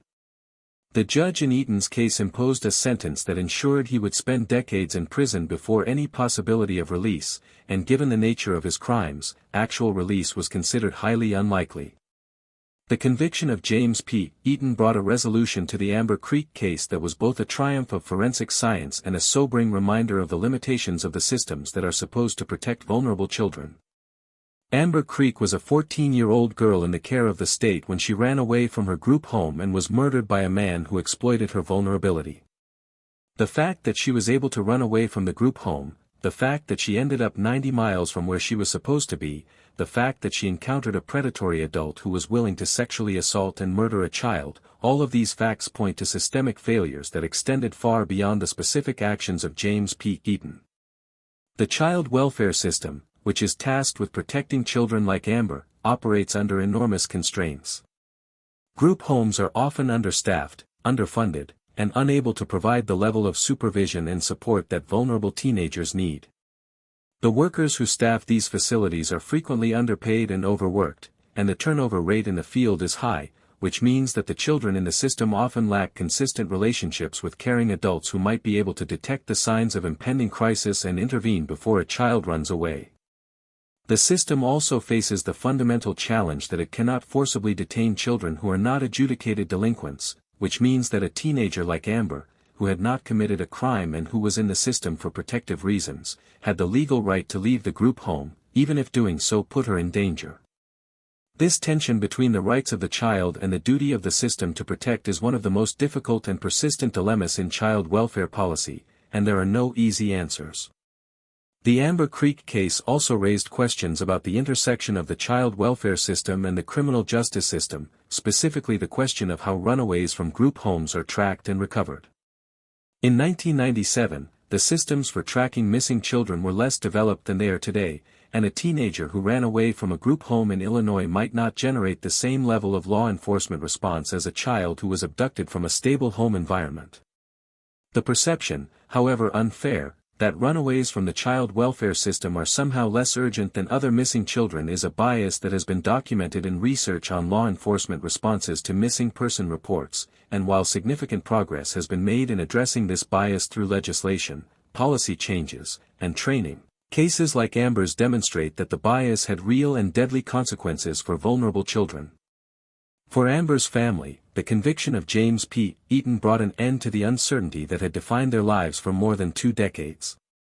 They had lived through the nightmare of having a child go missing, the horror of learning that she had been murdered, and the frustration of waiting more than 20 years for the person responsible to be identified.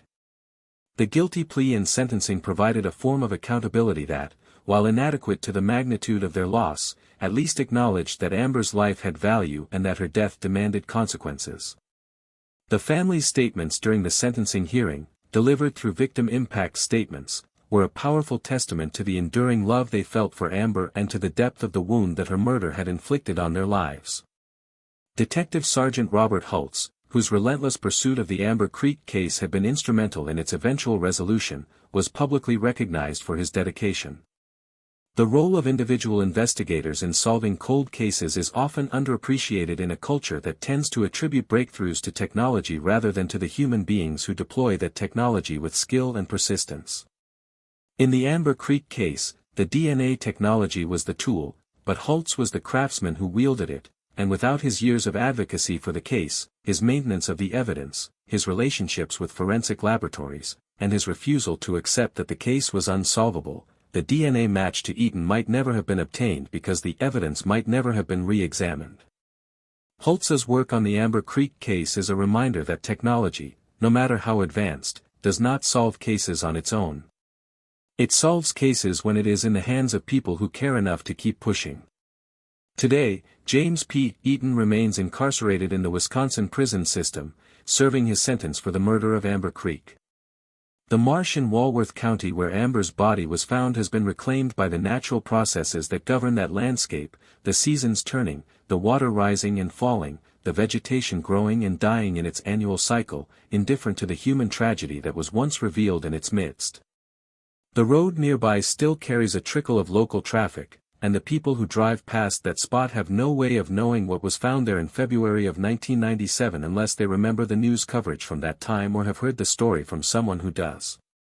And in the records of the Walworth County Sheriff's Office and the Wisconsin court system, the case of State of Wisconsin versus James P. Eaton stands as a permanent record of a crime that shocked a community, an investigation that spanned more than 2 decades. And a resolution that demonstrated the extraordinary power of DNA evidence to reach across the years and speak for a 14-year-old girl who could no longer speak for herself. This completes the 7 confirmed cases for this compilation of horrifying cold cases from the 1990s that were finally solved using modern DNA technology.